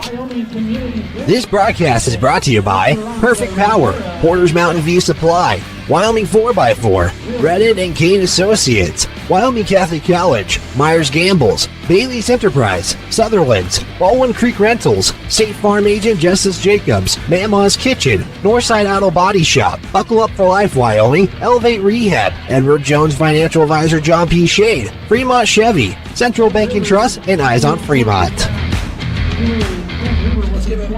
Let's give a big thanks to Whiteout. Reminds you to buckle your seatbelts to save lives. Buckle up so you can stay in the game every time, every ride. Also, a big thanks to Edward Jones Financial Advisor John P. Shea. It's your local guide to financial victory. Call John Shea today at 335-7722 for a free consultation. 4th down, 3 to go. The Tigers trying to stop them. They have the football with 7:45 to go. Again, Green River, if the score can take the lead. Under settle, single eye set. Hins is going to keep it himself. Here's the throw, and it's incomplete! And Blaine Christensen, the head coach, is saying, why is that not a penalty? Lander creates the stop, and then will be a turnover on downs. Huge play for the Tigers. And now if they can just run their offense. Do this. Consume as much clock as possible. That's what you need. A couple of possessions in a row have been 3 and outs in this second half. Tigers have ran 8 plays in this second half so far. The Tigers will have the football at the 24-yard line of their own side of the field. 1st and 10. Clock at 7:39 to go. Bunch up together. Here are the Tigers. They're going to not have anybody in motion. Here's a carry, and it's going to be up the middle, it appears. Looks like Moffitt was the one who carried it, and maybe gets about a gain of 1 on the play. 2nd and 9 now for the Tigers. Again, the Tigers just got to play the clock game now. And who is going to come off the field as their substitutions made. Jumper will come off. Make sure you stick around for the Bailey Tire and Auto post-game show. Also, a big shout-out to Justice Jacobs, State Farm agent. He's a proud supporter of Tiger Athletics. At State Farm, they are there to protect your future. Here's a carry now for the Tigers as Baker is the one who carries it. Gets 4 on the carry. They'll set up a 3rd down and 5. State Farm, your player of the State Farm Justice Jacobs player of the game as well. And you got a lot of people who can be contributed to this one. Gave it to Hunter Velarde last week. Had an interception. And a couple of nice runs. 3rd and 5 at the 29. Tigers have officially taken a minute so far on their offensive side as they create a 4th down stop. Big 4th down stop. Moffitt under center in motion. Comes Burton. He'll take the pitch. Get around the edge and a flag comes in. It will be a 1st down if it stands, but the way the flag was thrown, looks like it might be going against Lander, and they'll be back down to a 3rd and 10 as Lander's already backing up. And we'll await the call here. White hat official, and yep, holding on the Tigers, so we'll put him back. Big penalty right there because it's a 3rd down. You make it now 3rd and 15. And Lander's only taking just about a minute and a half off this clock. It's not what you're hoping for if you're Lander because Green River can get some plays. We know they can do it. But you got to be able to keep this. You got to be able to keep this drive going. As clock will start again. As the clock is now at 6 minutes to go. 3rd and 15 at the 19-yard line. Moffitt under center. In motion is Velarde. He'll get the pitch. Go to the far side. He's got some room. He's trying to burst his way through, and he's going to get a nice carry. He'll be short at about 3 yards, so a gain of 12 for Hunter Velarde. And it'll be 4th down and about 3. And they're actually going to say 4th and 4, so that'll be officially a gain of 11. Or no, they will say 4th and 3, so it will be a gain of 12. Tigers will punt it away. I wouldn't be surprised if they let this clock go as much as they can, but with 5:13, both teams with 2 timeouts. Jubber gets the snap, will punt it away. This is going to be a short punt. That almost touches a Green River Wolf, and it will be in Green River territory at about the 37. And the Wolves now another opportunity to maybe put a stamp and take a lead here. I want to remind you the deal of the game here presented by Mama's Kitchen. A Tiger Wing gets you a buy one, get one free burger. Draft beer as well for $2 as well. So the clock is at 5:03. The Tigers have been able to maybe get about 2 minutes off that clock. As he has a call. That's what maybe there's confusion by the Tigers. Wolves will have a man go in motion, fake the handoff. It'll be a keeper for Hintz as he's going to get 2 on the carry. That'll be his first rush for Hintz in this quarter. 10 carries, 19 yards, and a 22-yard carry, and then count for some of those sacks as well.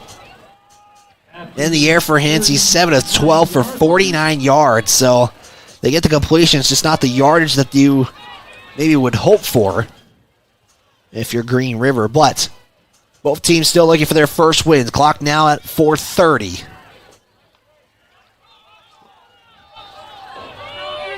Tigers, again, have that 4-4. They're going to get set up here. One receiver to the bottom of the screen. One in the slot. Single back set. And this is going to be a toss-in. Thought they had it, but they're going to lose yards as Green River. Maybe a loss of 1. As that was Alex McCannon who couldn't get anything, and he loses officially 2 yards. And it's right back to a 3rd and 10 now. Under 4 to play here. As Parker Burton will come in for Gabrielis. 3rd down, 10 to go. Wolves need to get to their own 47-yard line. 3 receivers set. One to the far side. Hits. Passes it off, going to be completed. And Green River going to be, oh, he got the stretch. Is that going to be enough? And no, they're going to say he's short about 2 yards. Making the play was Christian Lee on the reception. As he got 8 on the reception, it's going to be 4th down and about 2. And I would not expect him to punt it here. Green River will probably go for it, especially clock standing at 3:25. It's actually the clock has stopped. Probably because he got out of bounds. My bad. I thought he was still in bounds, and now you got to hurry here. You got a Tiger running off. Was able to get it last second, and we got a whistle, I believe, timeout taken by Lander Valley. So they're going to be down to their final timeout here. Clock is at 3:25 as well. Goddard Construction, a proud supporter of Fremont County Athletics. Goddard Construction offers friendly construction service that are always on time and aligned with your budget. Call 851-4517. So a couple of passes here, but really the only 2 runners for Green River that haven't made an impact. Max Hintz, Jackson Gomez. Max Hintz in the second half so far has gotten a 7-yard carry, has lost 12, but that was a sack. 2-yard carry, 3-yard carry. Gomez had a 16-yard carry, and I bet you that's what the timeout was taken. Who is going to get the football on this upcoming play? Hintz is going to line up under center. Gomez in the backfield on 4th down and 2. Receiver go to the far side. Here we go, 4th and 2. Green River needs to get to the 47. Hintz keeps it himself. Will have the first. He should. Yeah, he's going to have about maybe 4 on the carry. And Green River keeps their drive alive. As clock will stop, Chain's going to move down. As he gets to the 49-yard line, it'll be 1st and 10. Clock goes now. 3:15 to play here. Nobody has scored in this second half. Green River going to line up again on single back set. They'll bunch up here receiver-wise. Hintz will fake the pitch, and now he's got to do something. Tigers trying to make a stop, and he's going to be maybe getting a gain of 2, maybe 3, and then he's getting more, and Hintz makes something out of nothing. Right there is, you're not going to get the first part of this play, but check your Gambles replay. Just kind of efforts his way for a 4-yard carry. As it will bring up 2nd and 6, so back-to-back carries for Hintz. Sets up now a 2nd down and 6 at the 47 of Lander Valley. Yeah, a score here, touchdown-wise, would give the Wolves the lead.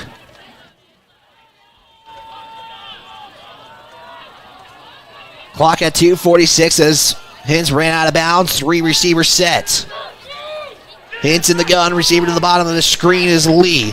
He'll get the pass. It'll be caught, and he'll be down at about the 42-yard line. And it'll set up. It'll be a reception of 4, as it'll be 3rd down, 1 to go.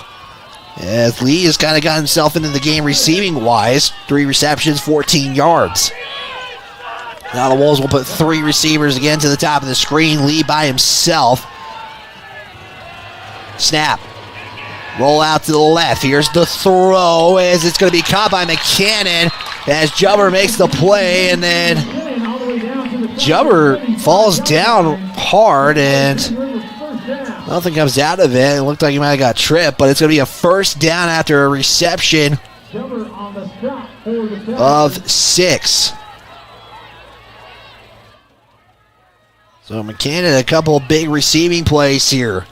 Wolves at the 35. Clock at 2 minutes now. Hins, pass it, incomplete. Clock stops at 1:56 as that play took 4 seconds off the clock.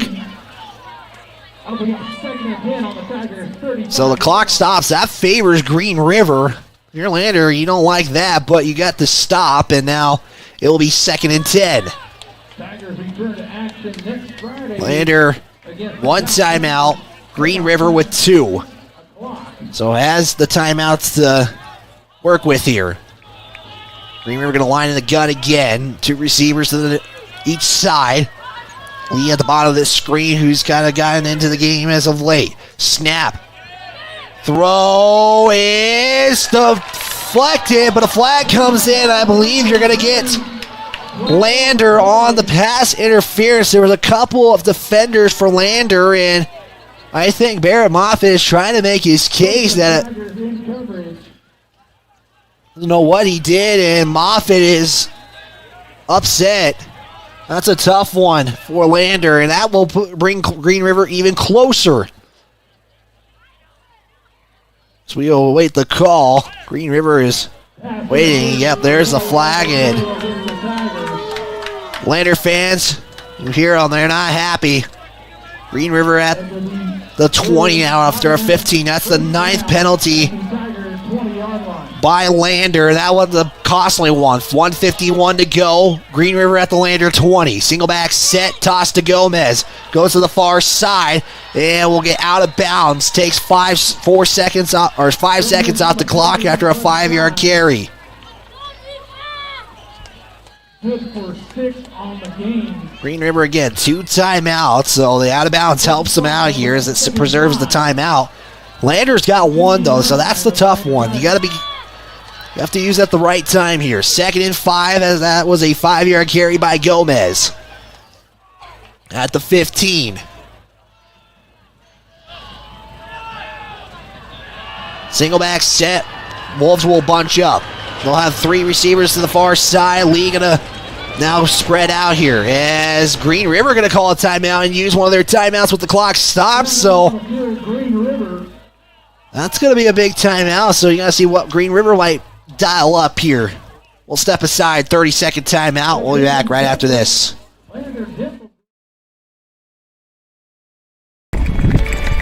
We are Maven. We focus on the fundamentals. Clean, simple designs with the very best modern materials and technologies. We refuse to compromise our mountain town roots to follow the well-worn path to $1. We choose instead to make game-changing gear and use it in the places and pursuits that inspire us every day. We are Maven, a company focused on the design and creation of innovative products for and by the modern outdoorsman. Central Bank and Trust is a local bank that is focused on technology and convenience. We have a simpler online mortgage application process. You can use your computer or mobile device to upload required documents and sign them online. We have a variety of personal and We're going to have to cut it here. 2nd and 5. We apologize to cut that ad, but Green River is at the 15-yard line. 1:46 to go in the 4th. Misdirection play. McCannon has going to the near side, trying to make a move. Now cuts back, and there's no Tigers on the other side. Wolves might be able to score here in a couple of blocks, and he slips. Is McCannon, and he's out at about maybe the 5 or 3-yard line. As there was a bunch of misdirection. Tigers didn't defend the far side, and Green River had blockers ahead. The ball is going to be placed at the 3-yard line. That's a gain of 12 for McCannon. And a big play there As the ball is at the 3-yard line. Clock is at 1:32. Tigers holding on to that last timeout. Both teams with a single timeout in this ball game. Green River with a score will take the lead. 14-9 on the Fremont Chevrolet scoreboard, and Lander will take their final timeout. So now they're down to 0 timeouts. Give a big thanks to Perfect Power for powering this live stream today.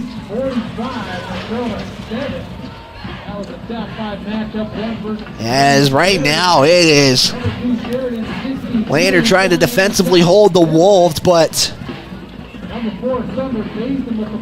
Wolves need a touchdown to take the lead. A field goal would bring them down to 2 for the Lander lead. This is a big couple of plays coming up. If the Wolves score, how much clock is going to be taken away here? Lander has dispersed it from their timeout. They are out. Green River has 1. Both of them taking timeouts with the clock stopped. 1st and 10, 92 seconds to play. Wolves going to line up in the formation. 2 receivers to the far side. Snap. Gomez met right there, and he stopped. That's 1 down. Gomez will lose 2.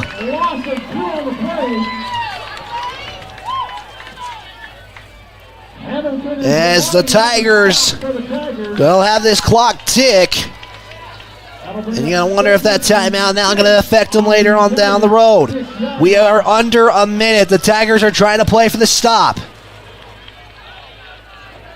As Lander is pointing at something on the field. And now here we go again. Crowd gets wild. 2nd down and 6. Under a minute to play. Single back set. Hins, pitch, Gomez tries to cut to the far side. He makes a move, and he's in. Touchdown. Green River.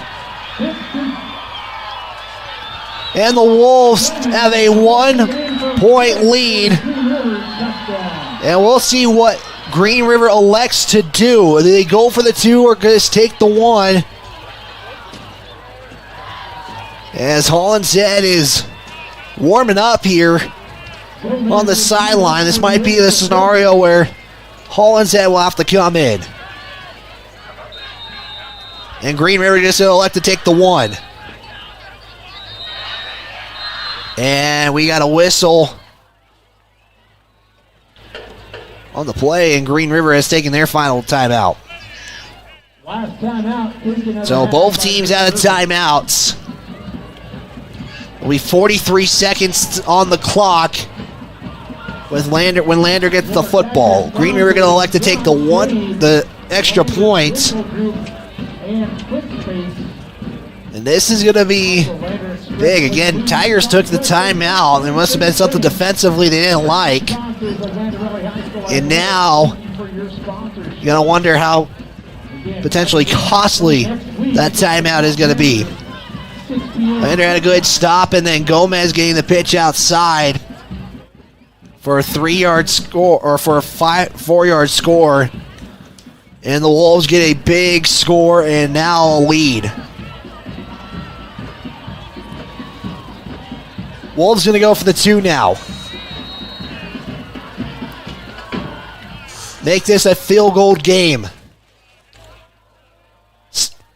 Empty back set. Hins under center. Takes a snap. Give it to Gomez, and the ball is loose, and Tigers recover. And now it's just a single-point lead. It's 15-14. 30-second timeout. Back right after this. Central Bank and Trust is a local bank that is focused on technology and convenience. We have a simpler online mortgage application process. You can use your computer or mobile device to upload required documents and sign them online. We have a variety of personal and business banking services. Stop in or visit centralbanktrust.com. We live here. We work here.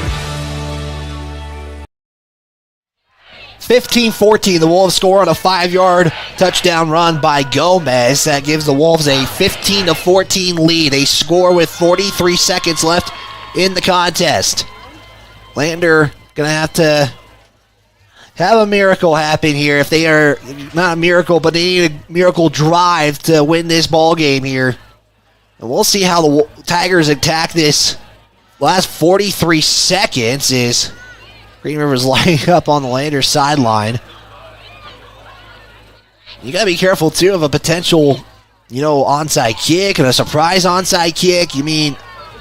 Stuff can happen here. And Green River might, you never know. They're not lined up like they're going to go for an onside, but you've seen things before. Seen it with the Saints and Colts in their Super Bowl matchup. You've seen it with a guy like Pat McAfee, a surprise kickoff out of nowhere. Gotta watch that if you're Lander. Gomez will line it up at the far hash. And the kickoff. Yes, they will squib this. And it's going to be fielded by Rowan. He's going to take a hit. And the ball comes out! Green River has it! Are they going to say he was down first, though? FAR official says he's down. Green River says, and they're going to say Green River football. Whiteout official will say it's Green River football. And there's not really much of a discussion, and that might have just done it. Lander will fall in a heartbreaker, as that was a return that Lander could put themselves in good field position, and Green River going to line up in victory formation. They get it off of a fumble.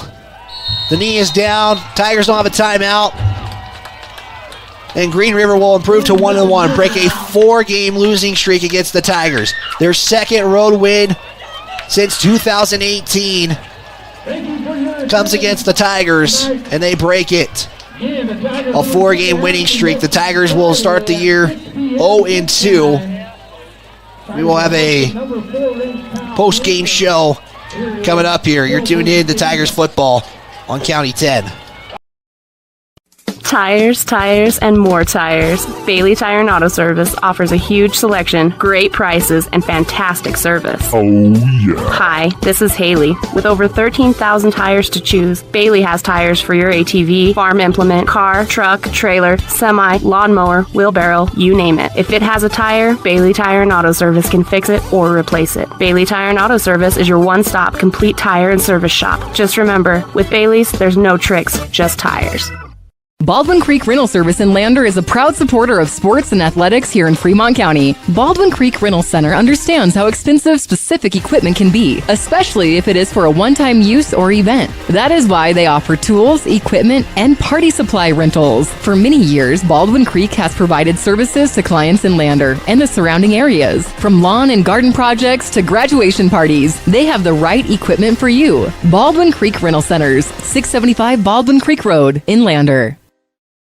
Northside Auto Body Shop in Lander is proud to support sports and student athletes for the 22-23 season.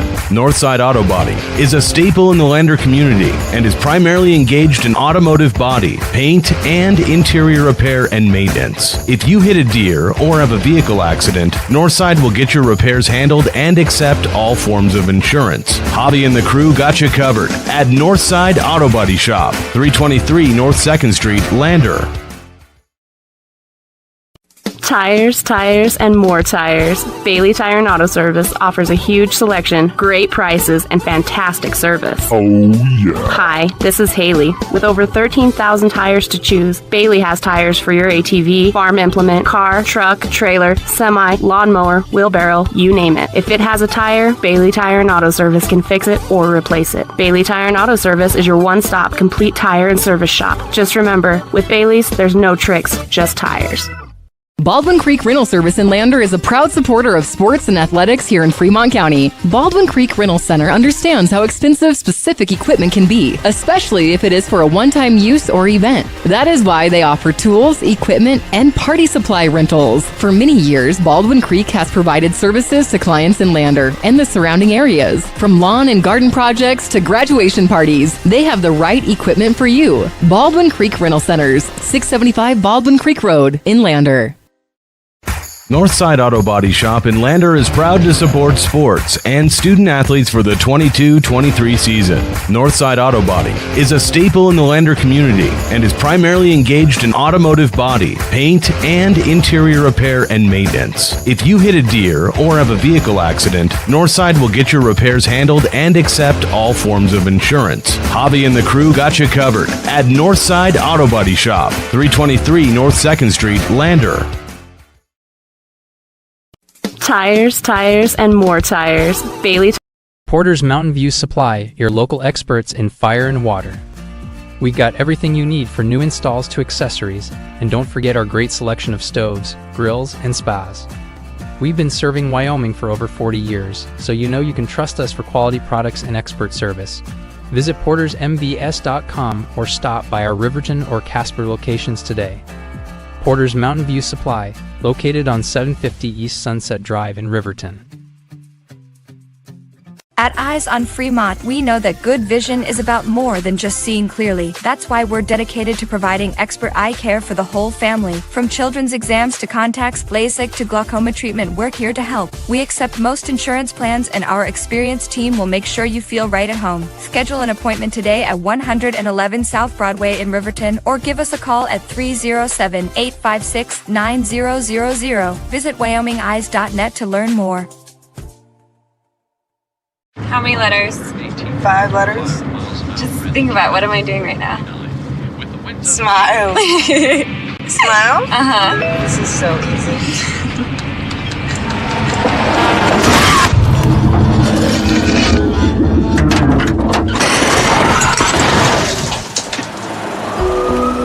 Nobody likes to be stopped by the police, but if I'd seen her texting while driving and given her a ticket, it just might have saved her life. Myers Gambles is your one-stop shop.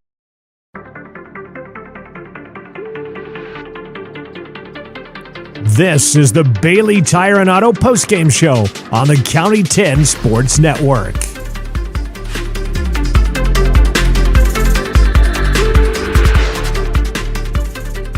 This is the Bailey Tire and Auto postgame show brought to you by Bailey Tire and Auto. Your final score tonight is an unfortunate one. Tigers fall in a heartbreaker, 15-14. Green River just scored the final minute. They scored when they needed to, and that's what helped them prevail this one. They get a score off of a 5-yard carry by Jackson Gomez, which would seal the fate, but the fate was really sealed on the kickoff where Caden Rowe was trying to return it and unfortunately fumbled it. They gave one official said he was down. The other official said Green River football, and it would be the Wolves getting the victory with a final of 15-14. We hope to talk with Jim Burton here in just a moment, as he's right now currently addressing the team, as you see kind of in that bottom right of your screen.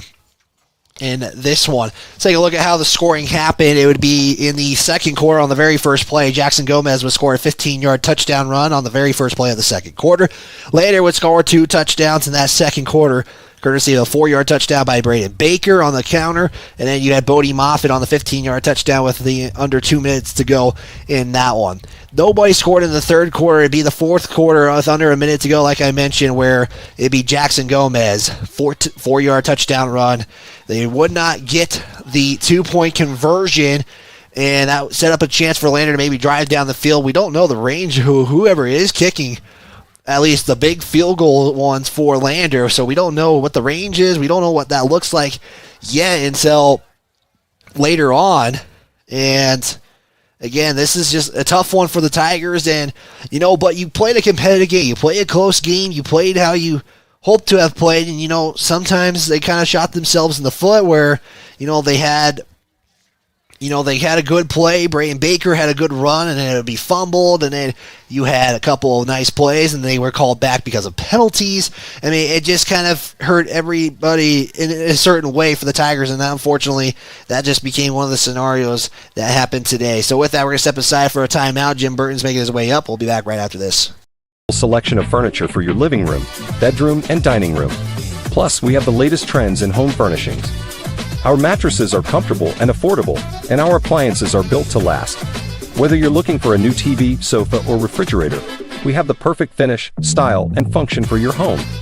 Visit us at 420 Main Street in Lander, or check out our website, landergambles.com today. Get ready to explore Wyoming's stunning parks at Fremont Motors during the Open Road Sales Event. We're giving away a complimentary Wyoming State Parks pass with every vehicle sold, so you can get out and explore our beautiful state behind the wheel of a brand new vehicle. Plus, all Fremont vehicles come backed by Fremont Care, so you'll be covered no matter what the Open Road has in store. Visit Fremont Chevrolet GMC in Riverton or shop online anytime at FremontMotors.com and start your Wyoming adventure today.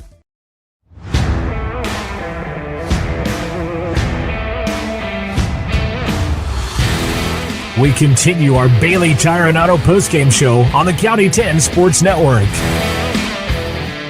15-14, your final again. Green River scores with 43 seconds left to go in the game. And, Coach, I mean, it's a tough one, especially on that kickoff. Just kind of what happened in that last few minutes of the ball game. And really it's, first half we got the momentum, we get the ball, we stall, I think we might have played 8 or 9 plays of offense the whole second half. Defense held and held and held. We just got to tackle better. We got to get off the field on, third down, fourth down. But again, defense held even with all the stuff going on. Offense has got to, get some first downs. We got to score some points. First half, we got to limit those mistakes. Heck, we had turnover after turnover and then just bonehead plays. And then, you know how, I don't know, officiating goes both ways, but that's just how it is. You can't count on that one way or the other, and we've got to be able to rise above those things. We get a little testy out there. That's not Lander Tiger football. When we get those unnecessary penalties, we shouldn't be giving them first downs. But yeah, we just lost control of it from the start of the second half. They came out. We made a few adjustments, so we had it. Just couldn't get the ball moving. Lots of mistakes up front. Obviously, those guys are playing both ways. They're tired. It's not an effort thing right now. It's an execution thing, and I think that'll be the big message. Execution's got to happen. I was going to say there was a PI on that last drive too. That it could have gone. It's a 50-50 ball, and that goes either way. That's the game. The thing is, you've got to play so that it's not in the ref's hands. You can't be one possession. We can't make mistakes. We can't. The mistakes we've got to clean up. Okay, and those are on me. Fumbles and things, it's, right there. So many times we're right there. It's like, hey, let's go. I told the kids, when we're given opportunities, you have to take advantage of them. Okay? And that's football. They took advantage of one more opportunity than we did, and they beat us by 1. Yeah, and I was going to say, it happened, I feel like throughout the entire game, there was something good that would come for you guys, and then it either immediately came back to bite you guys, or something good that gets called back. There was a fumble in that first quarter on a really big carry. That could have really drove the momentum one way, but it seemed like a good thing happened, and the next thing, something not so good for you guys came about. Yeah, it just, we couldn't catch a break, but again, we've got to make those. As much as we want to say luck and whatever's going on, we got to make our own luck. We got to make our own opportunities, and then we got to take advantage of them, and we didn't. How did you offensively? Again, there's some things obviously that you saw that maybe is going to be emphasized, but I thought overall, the offense maybe kind of ran a lot better than maybe last week showed in Cody. Much better than last week, and first half looked really good. Again, fumble here, fumble there. We're up 21-0. Right there in the first half, and when we should have been, but we didn't. In the second half, again, we couldn't get a first down on some simple stuff, and when we did, the penalty bug bit us. Yeah. So penalties are hard, and again, you guys had a clean game last week, and then I have you guys right now 9 penalties, only one of them being declined. But just how do you try to make sure that's maybe something that they kind of clean up next week, because now you've had one game where it's clean, but one game that's kind of been the other side of things. Well, and I think, we push them in practice. We're like, listen, we got to be more around the ball. We got to be more aggressive. And sometimes that catches up to you. So now we got to dial that in and find the correct zone. Be aggressive without going too far. We're diving for a live ball here on a kickoff, and we get a personal foul. 2 guys run into each other, and it's the defensive guy, and then they call it on us, and that's just how, it's a judgment call. You can't do anything about that, but we just got to move on. I was going to say, you guys have to move on. You're taking on a Powell team who's been in the conversation as well, but you're taking on, I mean, you can't really overlook any team either, but kind of what maybe be something that is going to be something of an emphasis next week at practice. Offense, it's going to be sustain our blocking. We're getting to the right places. We're just not sustaining our blocks. And then making our reads. Back's got to be in the right place. Quarterback's got to be in the right place. Whether the read is on a throw or read is on a run. Okay, they've got to be in the right places. We can't improvise because we think we see something. And I think we got into that a little bit there. Oh, we're going to go. No, you stay on track, do your job. And that's a big thing we preach. And we just got to ram it home a little bit more. Well, it's only 2 weeks in, and, Coach, it's going to get better from here on out. Is there anything I left out, anything you want to add on? No, just, go Tigers. We're young and we're going to get better. Perfect, Coach. Thank you for your time. We'll step aside. We'll be back right after this. Selection of furniture for your living room, bedroom, and dining room. Plus, we have the latest trends in home furnishings. Our mattresses are comfortable and affordable, and our appliances are built to last. Whether you're looking for a new TV, sofa, or refrigerator, we have the perfect finish, style, and function for your home. Visit us at 420 Main Street in Lander, or check out our website, landergambles.com. Today. Get ready to explore Wyoming's stunning parks at Fremont Motors during the Open Road Sales Event. We're giving away a complimentary Wyoming State Parks pass with every vehicle sold, so you can get out and explore our beautiful state behind the wheel of a brand new vehicle. Plus, all Fremont vehicles come back by Fremont Care, so you'll be covered no matter what the open road has in store. Visit Fremont Chevrolet GMC in Riverton, or shop online anytime at fremontmotors.com and start your Wyoming adventure today. See Allison at lunch today? I'm gonna text her. I'm gonna text Allison. Hey, hold up, Matt's calling me. Hey, we got the food and we're on our way right now. Hey, who's coming, bro? You're the one who needs help.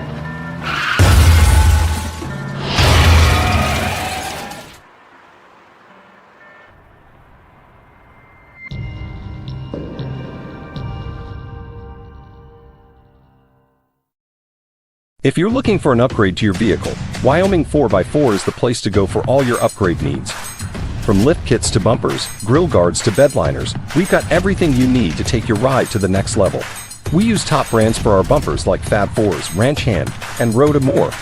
So get your vehicle ready and stop at Wyoming 4x4, or give Dan a call at 307-857-3175.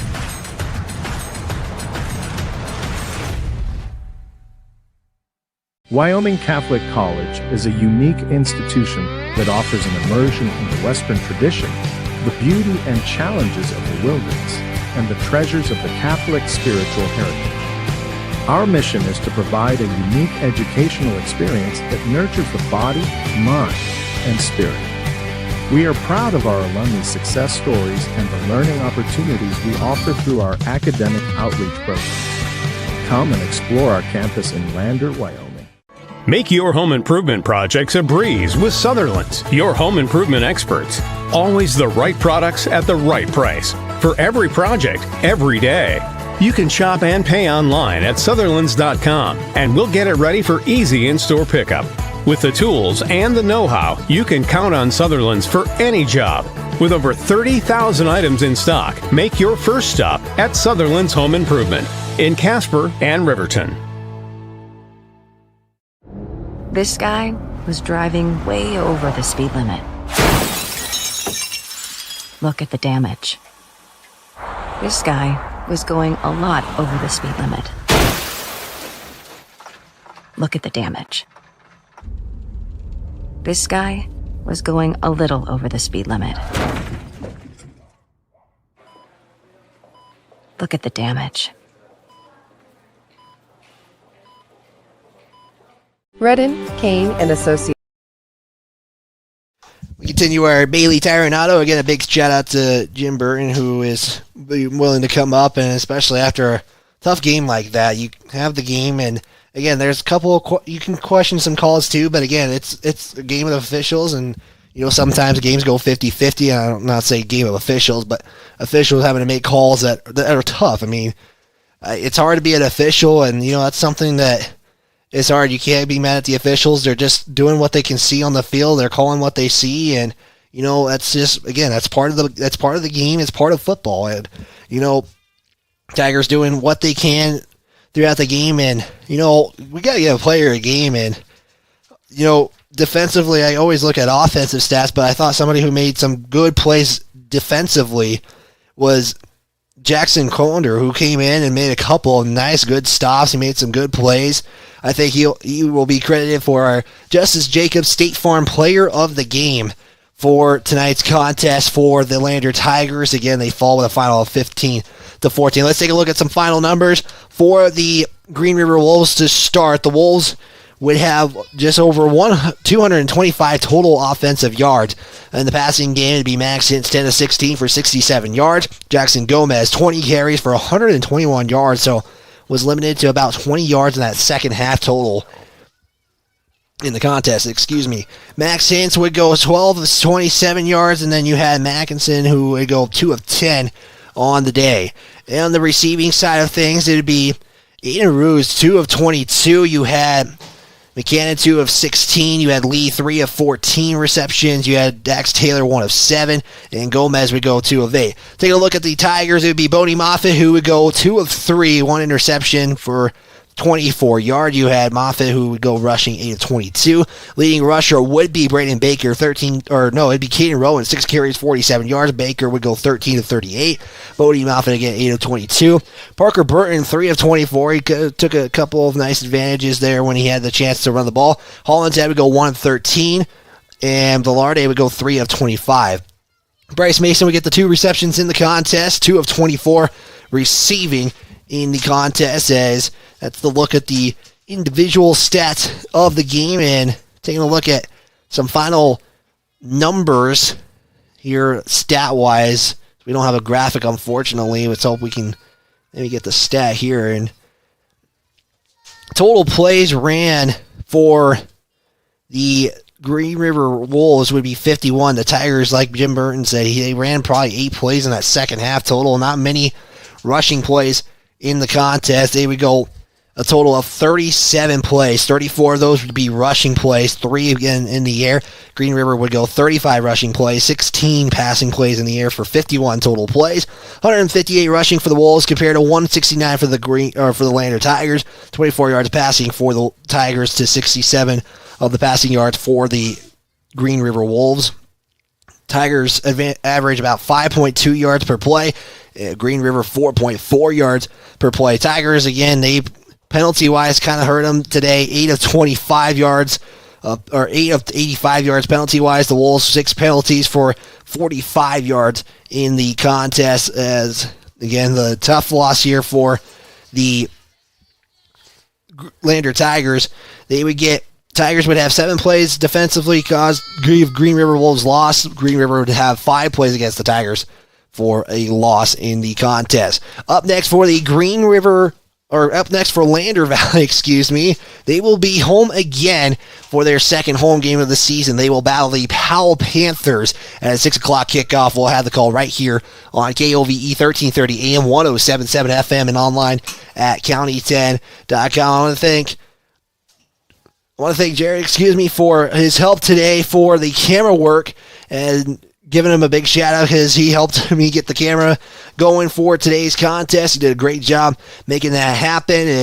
Again, this will conclude our Bailey Tire and Auto post-game show here on the County 10 Sports Network. A couple of things to know. You can always check out all Fremont County athletic stuff at county10.com. You can also check out our new podcast that comes out. We air it an hour before the football games here on our Lander side of things. I put it on before to give you guys a great look. We have talked with Patrick from Wyoming-football.com. We've talked with David Settle from Wyo Preps. We have some great guests coming up. We're going to focus more on local stuff here soon as well. So for County 10, I'm Wyatt Barichka.